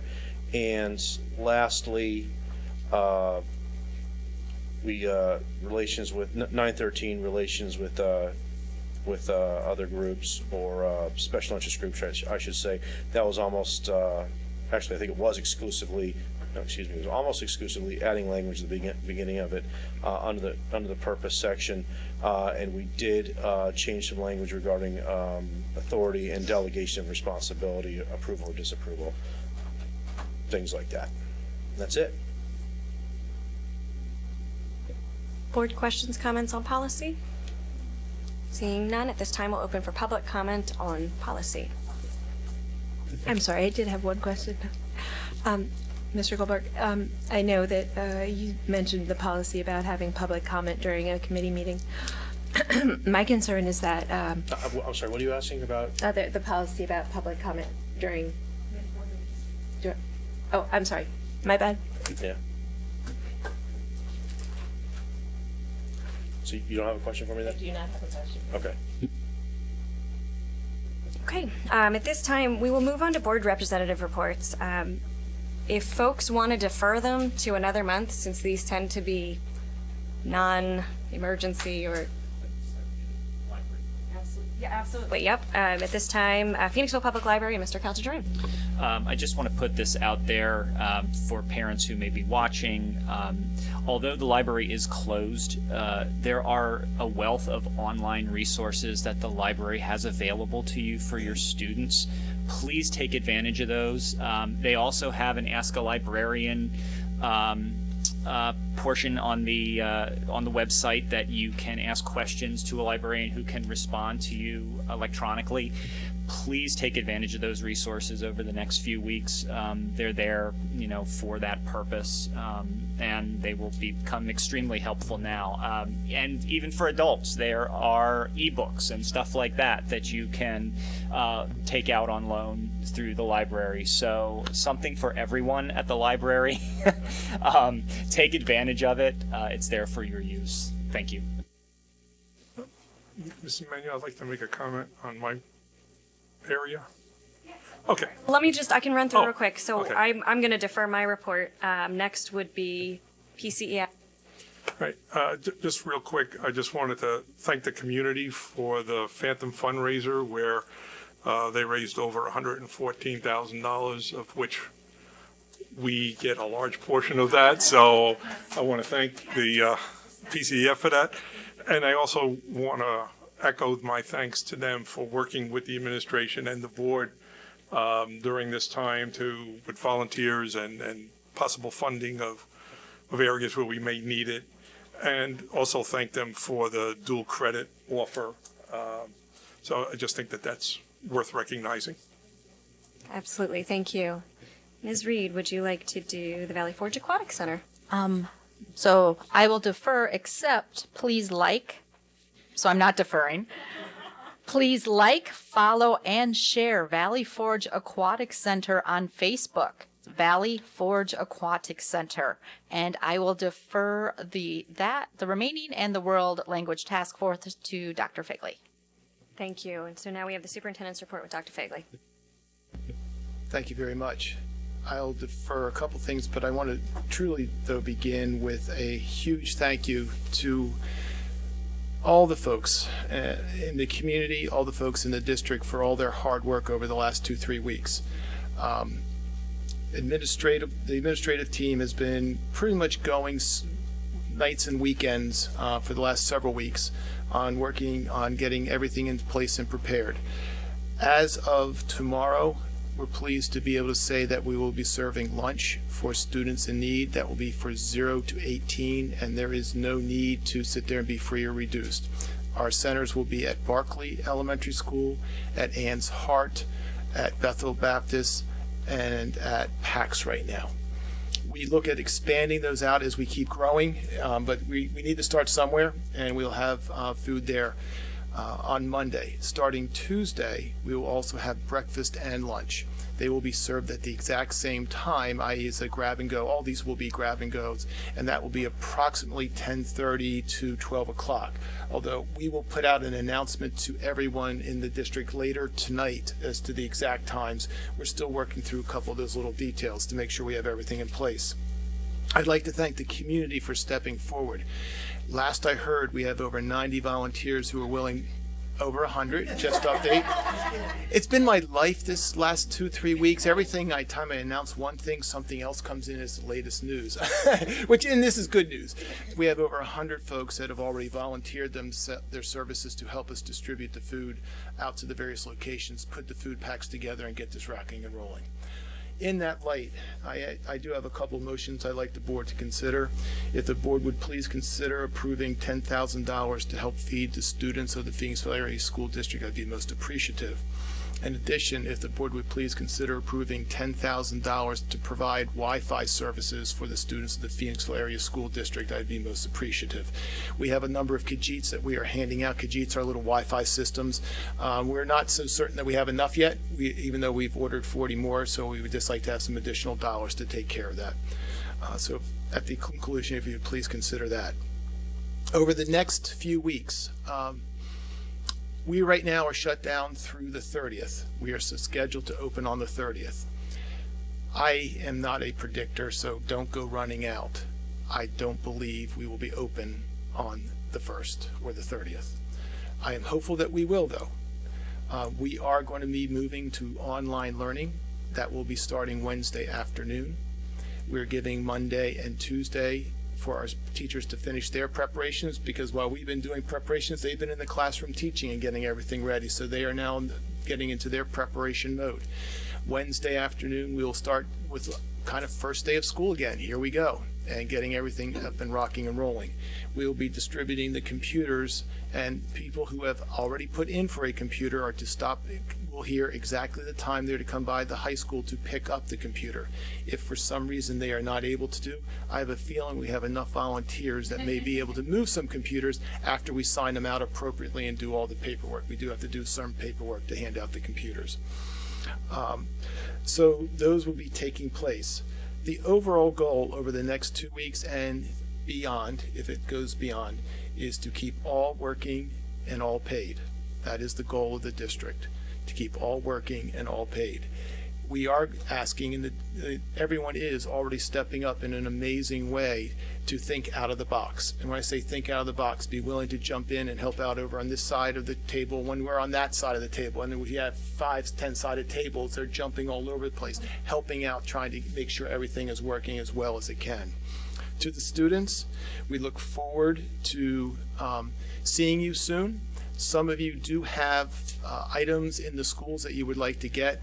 Please know we will set up a time for that to take place, but that will not be this week. We are waiting for this week. However, if you are a student that has medicine in the school that you do need, we will be having your parent come in probably on Tuesday, and we'll put out time so you can come in and pick up the medicine. For parents, just so you know, on this particular case, we're not going to have you come into the school. We'll have a phone system that you're able to call out, and we'll bring out the medicine to you. Again, it's trying to keep the social distancing, making sure everything is absolutely safe, although there will have to be a sign-off for the medication, because it is prescription medication that we'll be handing back out. Again, more will be coming out either late tonight or tomorrow with regards to what we're doing and taking place. But that is a quick 2-minute update of the last 48 hours or so. I have a question on that. Mm-hmm. I saw some comments from parents asking about spring break. Does that mean spring break is canceled, or are they're losing their days? I mean, I know it's too early to tell. That's a wonderful question. But that was just a question. Where we stand administratively as a district is that we believe we can instruct and will be instructing the students starting on Wednesday. Okay? Now, there are a lot of hurdles we have to overcome. We have a lot that we have to do within the area of special education, and we're looking at all IEPs, and we're doing that work. There's different waivers we're going to have to ask for from the state. We're in the process of preparing that, and I've actually started to work with legislatures on what type of waivers that we need, along with Ms. Emanuel. We've been making those calls and getting those all set up. I can't go into the specifics right now, but because I actually don't know exactly what PDE is going to do. They have said that they will waive the 180-day requirement, but our concern is they may waive it but make everyone go to June 30th. Well, that's not a waiving of the days. I mean, from my perspective, we have a situation. It's an emergency situation. If we can do our very best to keep instruction going, and that will be the goal, to keep instruction going, my goal is that we graduate on June 10th.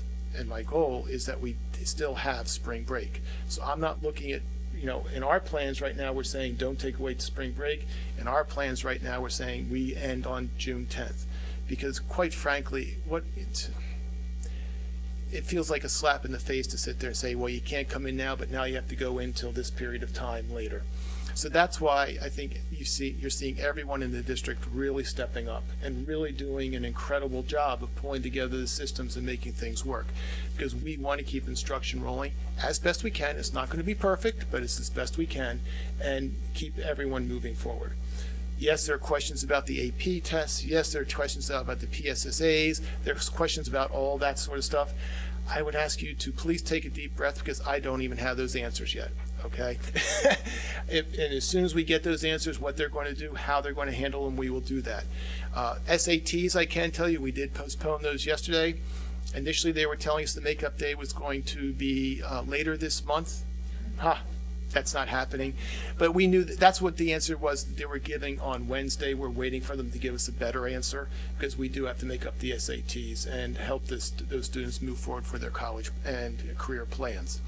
So the goal is we end June 10th. We will wait for PDE. I will be asking the board probably to support me significantly and calling out to the legislature and the community to call out to the legislature and sit here and say, no, if we're doing instruction as best we can, please know that. To special education parents, please know we need to look at each child's IEP.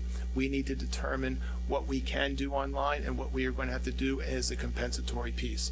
We understand that. And we understand that please understand we're looking at that deeply and thoughtfully, but every child is different. Every child is unique when they have a specialized education program.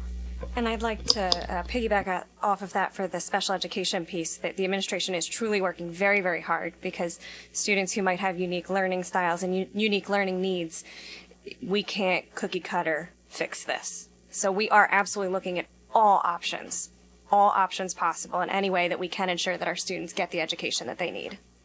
And deserve. I have a couple. So, yes. Dr. Fagley, I know you said this, but as we roll it out, I want to make sure that it's crystal clear to some parents, to parents, because I've had some parents say to me that they weren't certain whether they were just going to be reviewing information the next 2 weeks or whether they were really going to be doing new learning. And I understand what you said, but as we roll this out to the website, as we roll this out to the community, make sure the best you can, the best Ms. Claus can. That's all I can ask. That's all I can ask. You know, some people say, well, we know some students won't do certain things. Well, we know that in every case anyway, unfortunately. That said, we will keep working with everyone to make sure that they work to receive the best educational services they can. That's all we can ask for. Thank you. Thank you. I have a couple of questions really quick. As far as the money situation, have you considered putting a donation button on our website for easy donation of supplies, money, whatever, what have you? It's just a quick, easy way to do it. That's number one. Number two, as far as the availability of food to our free and reduced and others, is there a means to get notice out to people who do not have access to computers, websites, electronics, and may not know about that? Just there may be some kind of public notice. The other question is about child care. I understand there's obviously going to be a huge need for that for those parents who still must work. And I'm just throwing out that as an issue of perhaps discussion of people volunteering their homes. I mean, obviously, it's up to everybody individually, but for those people who don't have the child care available, and I think that was. Oh, and I'm sorry, just to clarify, I had thought that I'd received an email that there were a number of students who just stayed home on Friday, just out of abundance of caution. And I thought I'd seen an email that they could come and pick up the books and folders and things like that on Tuesday or Monday. Is that no So longer? with the ever-changing times, Yeah. as I said earlier, there will not be any students coming into the schools this week. We will start distributing books that for those who may need them next week. And this is in the abundance of caution of the way we need to move from our perspective right now. So I'm not saying there could have been something that went out. It is not happening. It said right? parents, so but you're saying students or parents. I am saying we are not distributing books this week, period. Okay. With regards to a donation button, please go to PCF. They have a donation button right there on their website. Click it and please donate if you would wish to. It's the actual title of the Together We Can Fund. Right on the front page, Together We Can Fund. Those monies will be used to help offset food costs. With regard to donate button, Supplies as well, paper, Sure. pens, pencils. well, I would respectfully say trying for us to get out supplies is could be a great challenge. Please donate funds right now. It's not a paper supply that we have a challenge with. It's much more some cash in those areas. The food, I missed your question. And childcare, I encourage parents to start working together. No school is allowed to open its doors to childcare. That will not be granted because it goes against the directive of the governor and actually of the local officials right now, Commissioner Moskowitz, that we are not allowed to sit here and bring students in large gatherings. Thank you. To the donation button, maybe we should put something on our site to go to their site if donation. We do have a got it there? PCF Perfect. piece there, yeah. So if there's nothing else, Madam President, I would respectfully ask for those two motions. So on that note, I will make the first motion that the board approve up to $10,000 for food assistance for our students. Do I have a second? I'll second. Okay, discussion? Is that enough? If it's not, we will come back. Okay, thank you. Where's it coming from? Yeah, that's, I will have to figure that out. I'm being very serious. I'm just asking for the right to spend that money right now. Because we believe we need it. We will have to figure out where it's coming from and we will let the board know. I'm not trying to evade, I just don't know right now off the top Is of my that the head. same food? I don't think you're evading, but I don't, not to sound callous or like a monster, because I don't want to feed kids, but I would really like to know where this is coming from before I approve it. Would there We'll was bring it from the general over fund. $200,000 in there? Was that correct? We have over $200,000 that we were I'm going sorry, to where? move, And where? that we had left over. Like, I don't want to say we had a profit, but after we paid everything, we still had $200,000 or $240,000. Did that go to the reserves already? Okay. The decision as to where that $200,000 is going has not been made. So if you wish to sit there and take it out of that $200,000, that is fine. I would be happy with that now and then if we need to reallocate.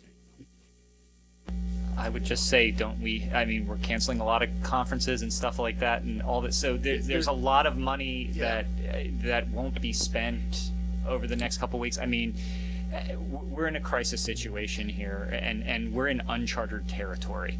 So if, we're talking about $20,000 that we know we can shift from some general fund account that we can put towards something that is going to be greatly needed in this community over the next 2 weeks. And for the It's board, least we I do. can come back in sometime next week and tell you what fund it's been pulled from, but honestly, we have not looked at that yet. I would ask that then. When it's been determined, we can get a quick email saying this is where it was pulled from. Okay, in the same vein, again, I have to ask this just out of fiduciary duty. And I know that it makes sense that we know the answer to it, but are we just assuming that there's a great need, or is there one that's actually been documented that we've seen? We have 1,100 students on our free and reduced lunch program. We are starting out with a number smaller than that, and we will keep increasing the lunches as we see how many are coming in. Okay, thank you. Good question. That's grab and go. Are there going to be like carts I don't know, like people driving around to lesser I will try, we will get out the more details to the board. I'd Okay. rather not start Okay. going through the operations and how they're going to take place. Seeing no further discussion, all those in favor? Aye. Opposed? Sorry, Michelle. Opposed? Abstentions? Motion passes. And that brings us to our second motion, which is up to $10,000 for additional supplies needed. I will call it for access to technology, whether it's Wi-Fi, laptop devices, etc., but up to $10,000 for additional technology needs so that students can access their education during our break. Is there a second? Okay, discussion? My question on that is, if we get the $10,000, do we know what, I saw your email that we already have 500 laptops. Is that correct, Dr. Fegley? Yes. And the next question is in the same vein as the question I asked regarding the food earlier. You're assuming that there's going to be a need for this $10,000. Now, this is a little less urgent, and I'm not saying it's not important, but it's a little less urgent. Are you assuming that there's going to be a need for this $10,000? I am not assuming. I'm believing it may be necessary. We already have 200 requests for laptops that have come into us. Okay. That we're distributing. We're still trying to determine the number that need Wi-Fi to go with that. We are looking at, Comcast has recently come out and said that they will install for free for 60 days Wi-Fi or some level of service. Our challenge is we don't know when that will be. I mean, if all of a sudden they have to install service everywhere, I don't know how that will roll out. And the Wi-Fi extra kit sheets that we're purchasing are on a month-to-month basis. So it's not something that we'll be getting for a long period of time. We're leasing them for the short period of time that we may need them.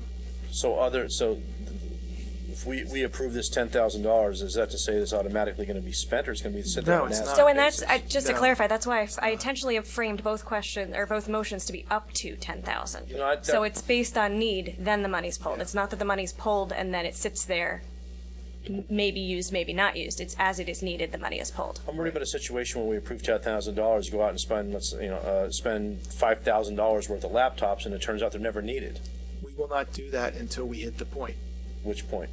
When we need them. We have 500 I have in-house. 500. So if I have to go If 501 beyond that- comes out, No, we're getting a understand- laptop. I understand all that, but and that's the essence of what I'm asking. Yeah. You're not going to go out and actually spend this money until the trip.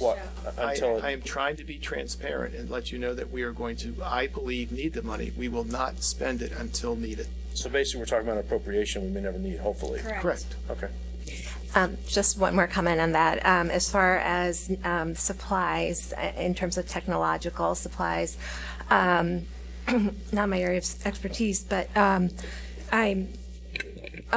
wondering if there's a possibility that we could go to some of our providers and ask for donations of equipment that's needed. And I know that we have a tremendous amount of resources in the community, people working at various places as well, that are in IT and tech. If it's unused, packaged, sealed, that kind of thing. Is that something that we can entertain as a possibility also in terms of? If there's a group out there that have laptops lying around that are unused and totally safe, if they would send the system specifications of those to us, we will look them over. We just can't accept, just saying we can take any laptop would be false. We can't just take any laptop. So if there's people out there that have something they would like to donate for us to use, they need to send us the system specifications, and then we can consider that. That would also be something we consider after we go through the first 500. Okay, and there's no information that you can put out as far as the parameters that that you're looking for? Yes, we could put out those parameters, but frankly, right now, I have other things I need to do. Okay. I'm not trying to be mean. No, but no, frankly, no. very I'm just honestly, trying to if help. I don't know who's out there ready to give a laptop when we've just told people you're going to start educating at home. I have more people coming in saying, I have 3 children, I only have 1 laptop, what do I do? We're trying to deal with those situations right now. No, I know. There are people in Schuylkill who are like, we're willing. Okay, thanks. Yep. I have a comment and a question. I understand that Comcast is going to be providing free Wi-Fi hotspots in certain public areas, so that might be helpful. And I know there's probably more information. There's also some possibility of them having free in-home Wi-Fi. That's just a comment. Conversely, a question, knowing that we're shifting to online for some unknown amount of time, would any of these funds be allocated towards having resources for teachers who are converting to online, who may need assistance or may still be part of that learning curve that occurs when you do learn how to teach online, and where would that come from, another aspect of the budget? Thank you. That would be part of our curriculum and professional development. As Mr. Calciaterone so appropriately pointed out, we've just canceled a number of conferences, so we have other monies that we can now shift over to this area for professional development in those ways. That's great in terms of a budget. I guess then also just in terms of pedagogical needs of our faculty, and then maintaining a robust virtual learning environment for our students, could we perhaps consider maybe proactively including that to our list of technology needs, having maybe an instructional designer consultant available now that a lot of campuses, college communities are closed? There are many people who are very, very talented who may be able to lend, especially in a virtual capacity, some type of, similar to our coaching program that we have for our in-person teachers. Perhaps there's some type of instructional design resource that we could add, because it's an art and a science to convert from in-person to online, and it just might be something that, again, to benefit our students, it just something that, with everything that's going on and everybody's working so diligently to triage, just something to consider. Thank you. And I understand we got a very large security grant. This falls under security. I don't know if we can tap into any of that money. We cannot tap into that money. That money has been designated for other purposes. Okay. Okay, at this time, we will move on to the board secretary report. I don't think we voted. I was just going along. Apologies. At this time, we will vote on the motion to approve up to $10,000 for technology resources for our students at this time. All those in favor? Aye. Aye. Opposed? Abstentions? Motion carries. That concludes my report. And at this time, we will open to public comment on the board representative and superintendent reports.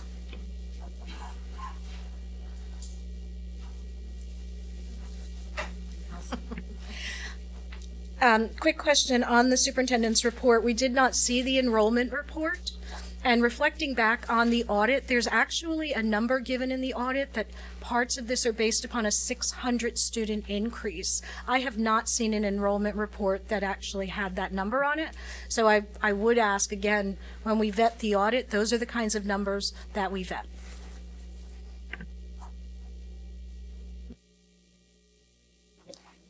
Nope.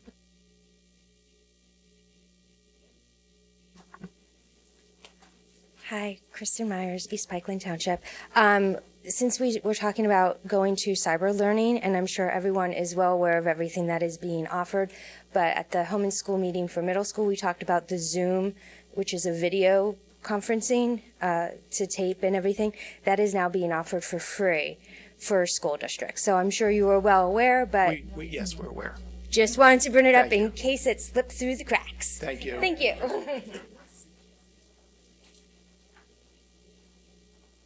Okay, seeing no further comment, now we will go to the board secretary report. Ms. Broker. Yes, I have been going over the minutes. Actually, I have a number of changes, not changes, but additions. There's certain things that were left out. And there are also, I think, a written submission that was not in there. So I had this in my thing for March 23rd. So I would ask for forbearance to make those corrections and submit Would you like to make a motion to defer the vote? Yes, I'd like to make a motion to defer the vote. Second. All those in favor? Aye. Aye. Opposed? Abstentions? Motion carries. And at this time, open public comment on board secretary report. John Moraz. After knowing that the agenda was posted online for this meeting, I went back and looked at the February 10th board workshop meeting and found to my dismay that my comments were missing. And I double checked. I was on video, but all of my information, what I discussed, was missing. In addition, I did not see the handout or the hand-in I did for that meeting. So hopefully, the public comment is very important, I believe, from all of us here. And I'm not sure if I have to go back and check every one of these in the future.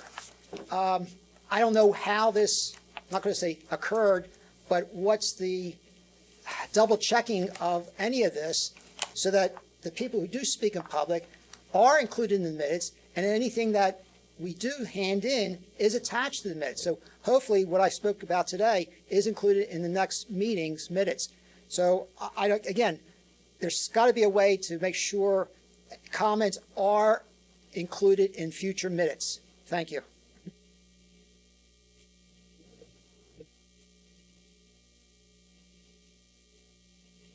Seeing no further comment, we'll move on to the treasurer's report. Thank you. My report will focus solely on 4-437 audit of accounts. I usually speak to all the different aspects of the PA code that the treasurer is responsible for.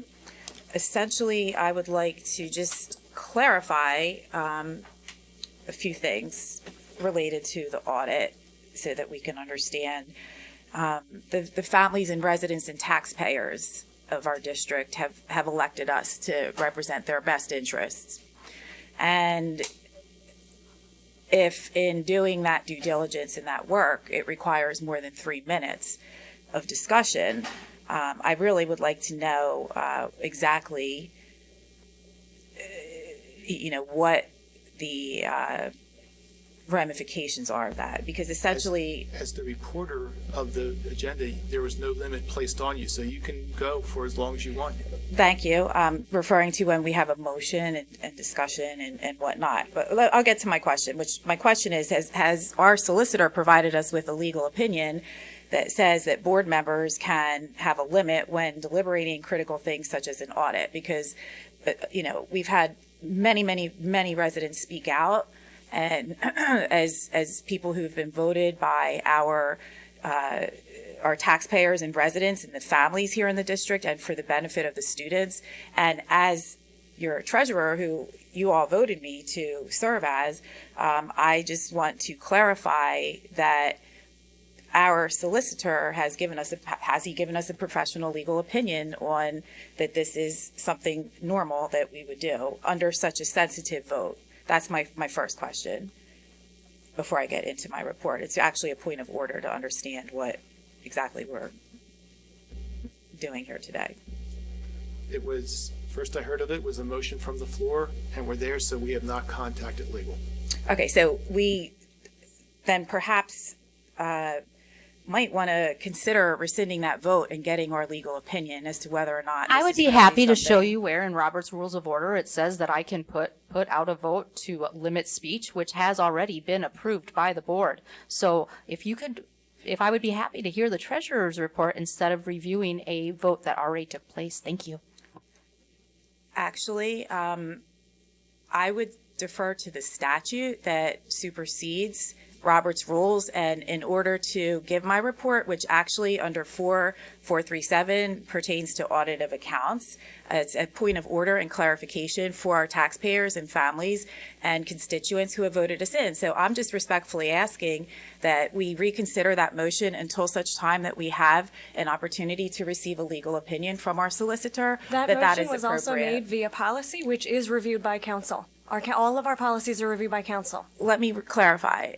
I'm making a motion to rescind the earlier vote, that we defer, okay, let me clarify. I am making a motion to rescind the earlier vote until we receive a legal opinion from our solicitor that it is appropriate to limit our board due diligence discussion time when it pertains to an audit and a vote to receive an audit.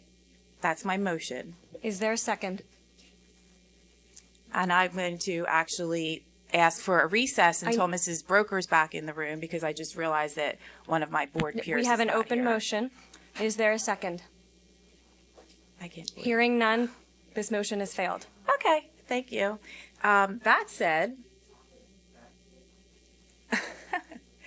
okay, so that said, my next point of order is, again, in the spirit of protecting our families and taxpayers and constituents who are here, who voted all of us into our respective positions and can actually vote us out. And because all of you have voted me as your treasurer, I will now talk about the forensic audit. Since we have under Depending on what you're saying, it might be an 4.37. executive session. No, it won't be. I will, before I get into my reporting out of treasurer for 4-437 audit of accounts, I have a motion that we will, excuse me.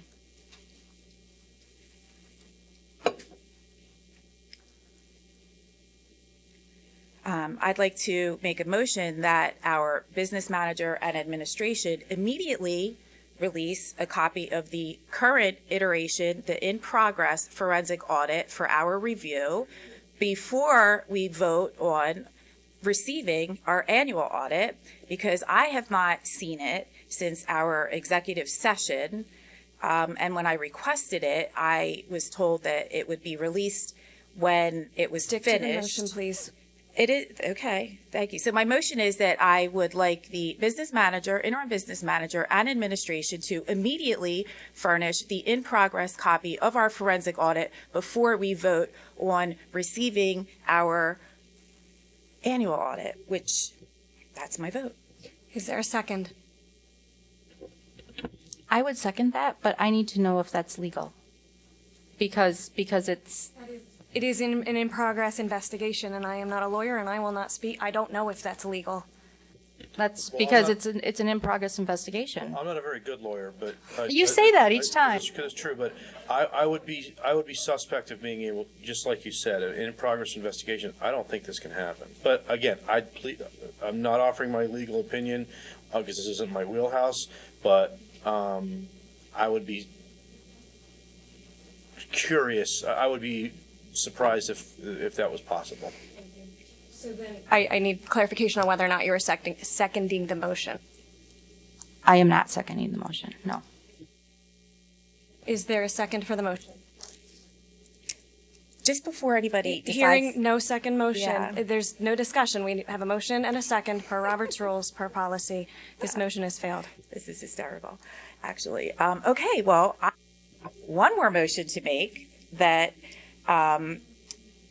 in light of recent information that we received from a former board member, which was sent to all of us, I'd like to have a side-by-side comparison of what the prior board voted on in terms of what our forensic audit should comprise compared to what was actually contracted with our forensic auditing firm that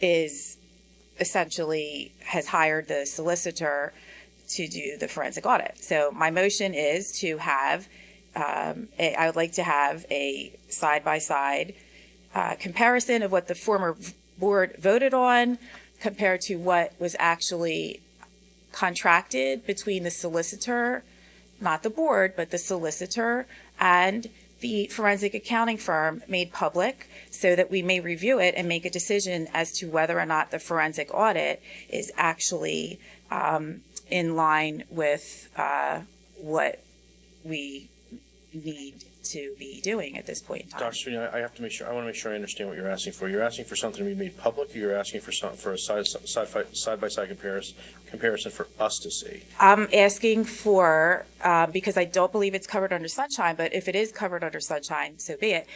Essentially, I want to just make sure that what the prior board voted on in terms of what the forensic auditing firm would do is exactly what the current forensic auditing firm, which was hired by the solicitor and is representing the solicitor, not the board, is my understanding. But you want to review this, or you want to make it public? I think we should make it public, unless if it's, no, it's not. It's actually not. Let's wait. She finishes the motion, we'll get a second. Go from there. Is there a second? Hearing none, the motion fails. What I would like to clarify is that all those documents have been shared with the board, and they have also been made public. It was not presented in a side-by-side comparison as you're asking.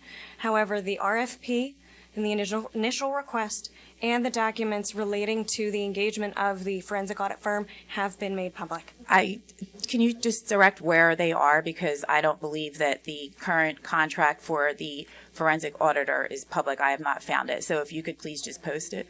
You haven't seen it either? Okay. I'm allowed to interact with the public. They're our constituents. They voted us in. They can vote us out. I'm giving a treasurer's report. Point of order. Let's finish this Sure. conversation. Thank you. We will provide the information to you. Thank you. Again, to clarify, I'm asking for it to be published We understand. publicly, not to me. I already have it. I was I going just to have share not the had information that time. you requested. It is already public. It is already public. Great, thank you. Well, then if we could clarify to our constituents where they may find it. Thank you. In terms of the treasurer's report, because I have not had any support from my board peers to any of my motions, I don't have any further comments other than I will continue to work diligently to get questions to my answers. It's regrettable. I'm sorry. I'm trying to represent you and the families in the best manner possible. And I know that there's a lot right now with the coronavirus and the advantageous time to refinance our $1 million in bonds. But I will continue to work hard, and I hear you, and thank you. Okay. Nope, that's not on. At this time, we're going to move on to the voting items. We will start with open public comment on any of the new business items.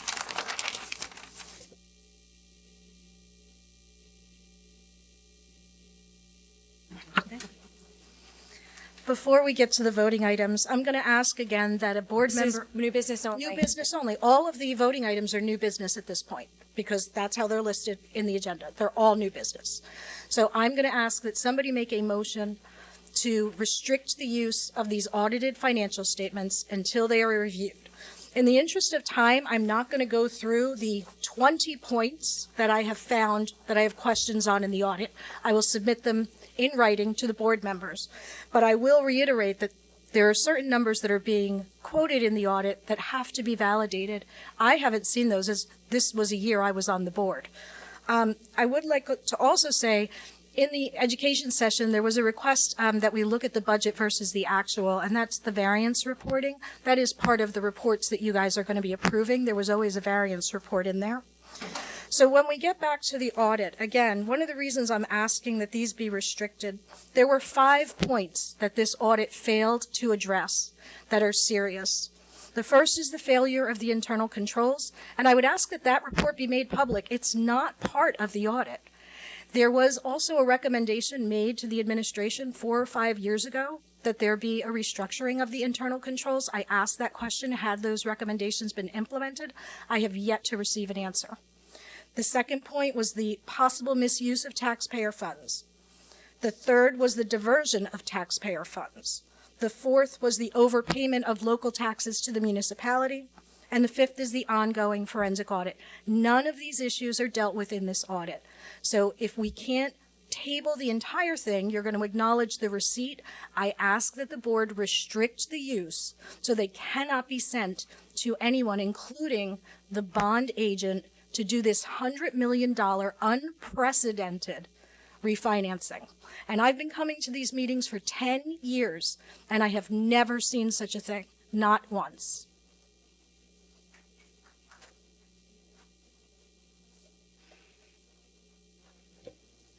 Seeing no further comments, we will move on to the voting on the curriculum committee report, items 1 and 2. Do I have a motion to approve items 1 and 2? Second? Second. All those in favor? Aye. Opposed? Aye. Sorry. For which? For items 1 and 2 of the board curriculum. So- Well, I'd like to split them up. I'm a nay for number 2. Okay, you That's can why I'm register that asking- at the Well, that's why I'm conclusion. asking you which ones, yeah. Correct. Nay? On number 2. Thank you. Abstentions?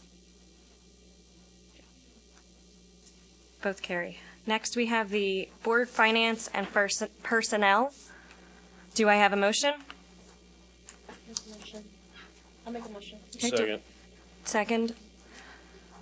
All those in favor? Aye. Aye. Opposed? Apologies, discussion? Discussions earlier, these are, We had said that we were putting it all at the beginning of this because we're going straight through. Everyone's discussed this, but you can. so you can make a motion Yeah, for a make the change. Well, Please. that's why Yeah. this is the time. Yeah. Go ahead. I'd like to make a motion to have the conference report reflect the cancellations into the coronavirus, sorry, so that it reflects the current fluid situation. Totally understand. I also believe there's another motion you'd like to make. Yes, there is. I would like to make, yeah. oh, I thought we were going to wait. Second on that. I'll second it. So in favor of Mr. Weiss's motion. Sorry. To update the. Update. Update the conference report that's within the personnel report to reflect Potential changes. potential changes. Yep, thank you. Oh, all those in favor? Aye. Opposed? Opposed? Abstentions? Okay. Would you like to make your second motion now, or is that for, trying to remember which one his? It's all under finance. A second, yes, I'd like to make a motion that under the business items, the charter renewal, that there's an added recommendation to include meeting the career benchmark standards. Second? I'll second. All those in favor? Aye. Aye. Opposed? No.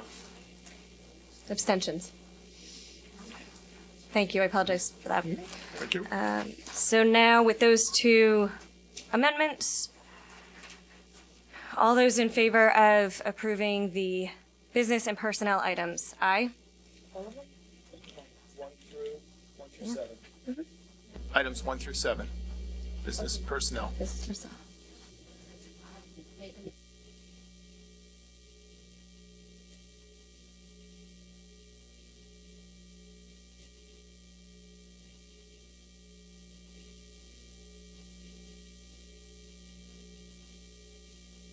All those in favor of approving items 1 through 7 in the business and personnel report with the two amended motions that Mr. Weiss had put forth?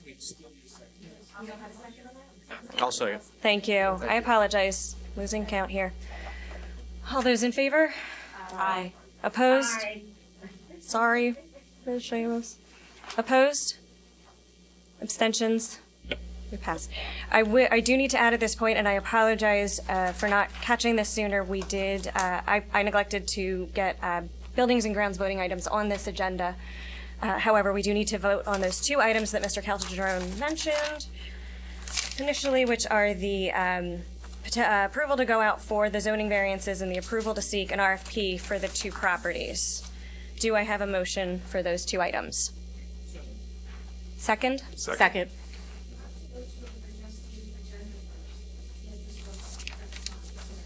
It's a new business item. It's a new business item. You're fine. It's a new business item. Okay. We have a motion and a second. All those in favor? Aye. Aye. I forgot to. Opposed? Abstentions? No, I said Lori had said nay. Oh, Lori said nay? Okay. Thank you. All right, motion carries. And while the board secretary report is on there, we did already previously vote to defer that motion. At this time, one final announcement before adjournment. As previously mentioned, Ms. Broker will no longer be chair of curriculum, and I will fill that vacancy. Thank you all for coming out, and I know that this is a challenging time for everybody, and again, want to reiterate my thank you to the community and our staff. We are adjourned.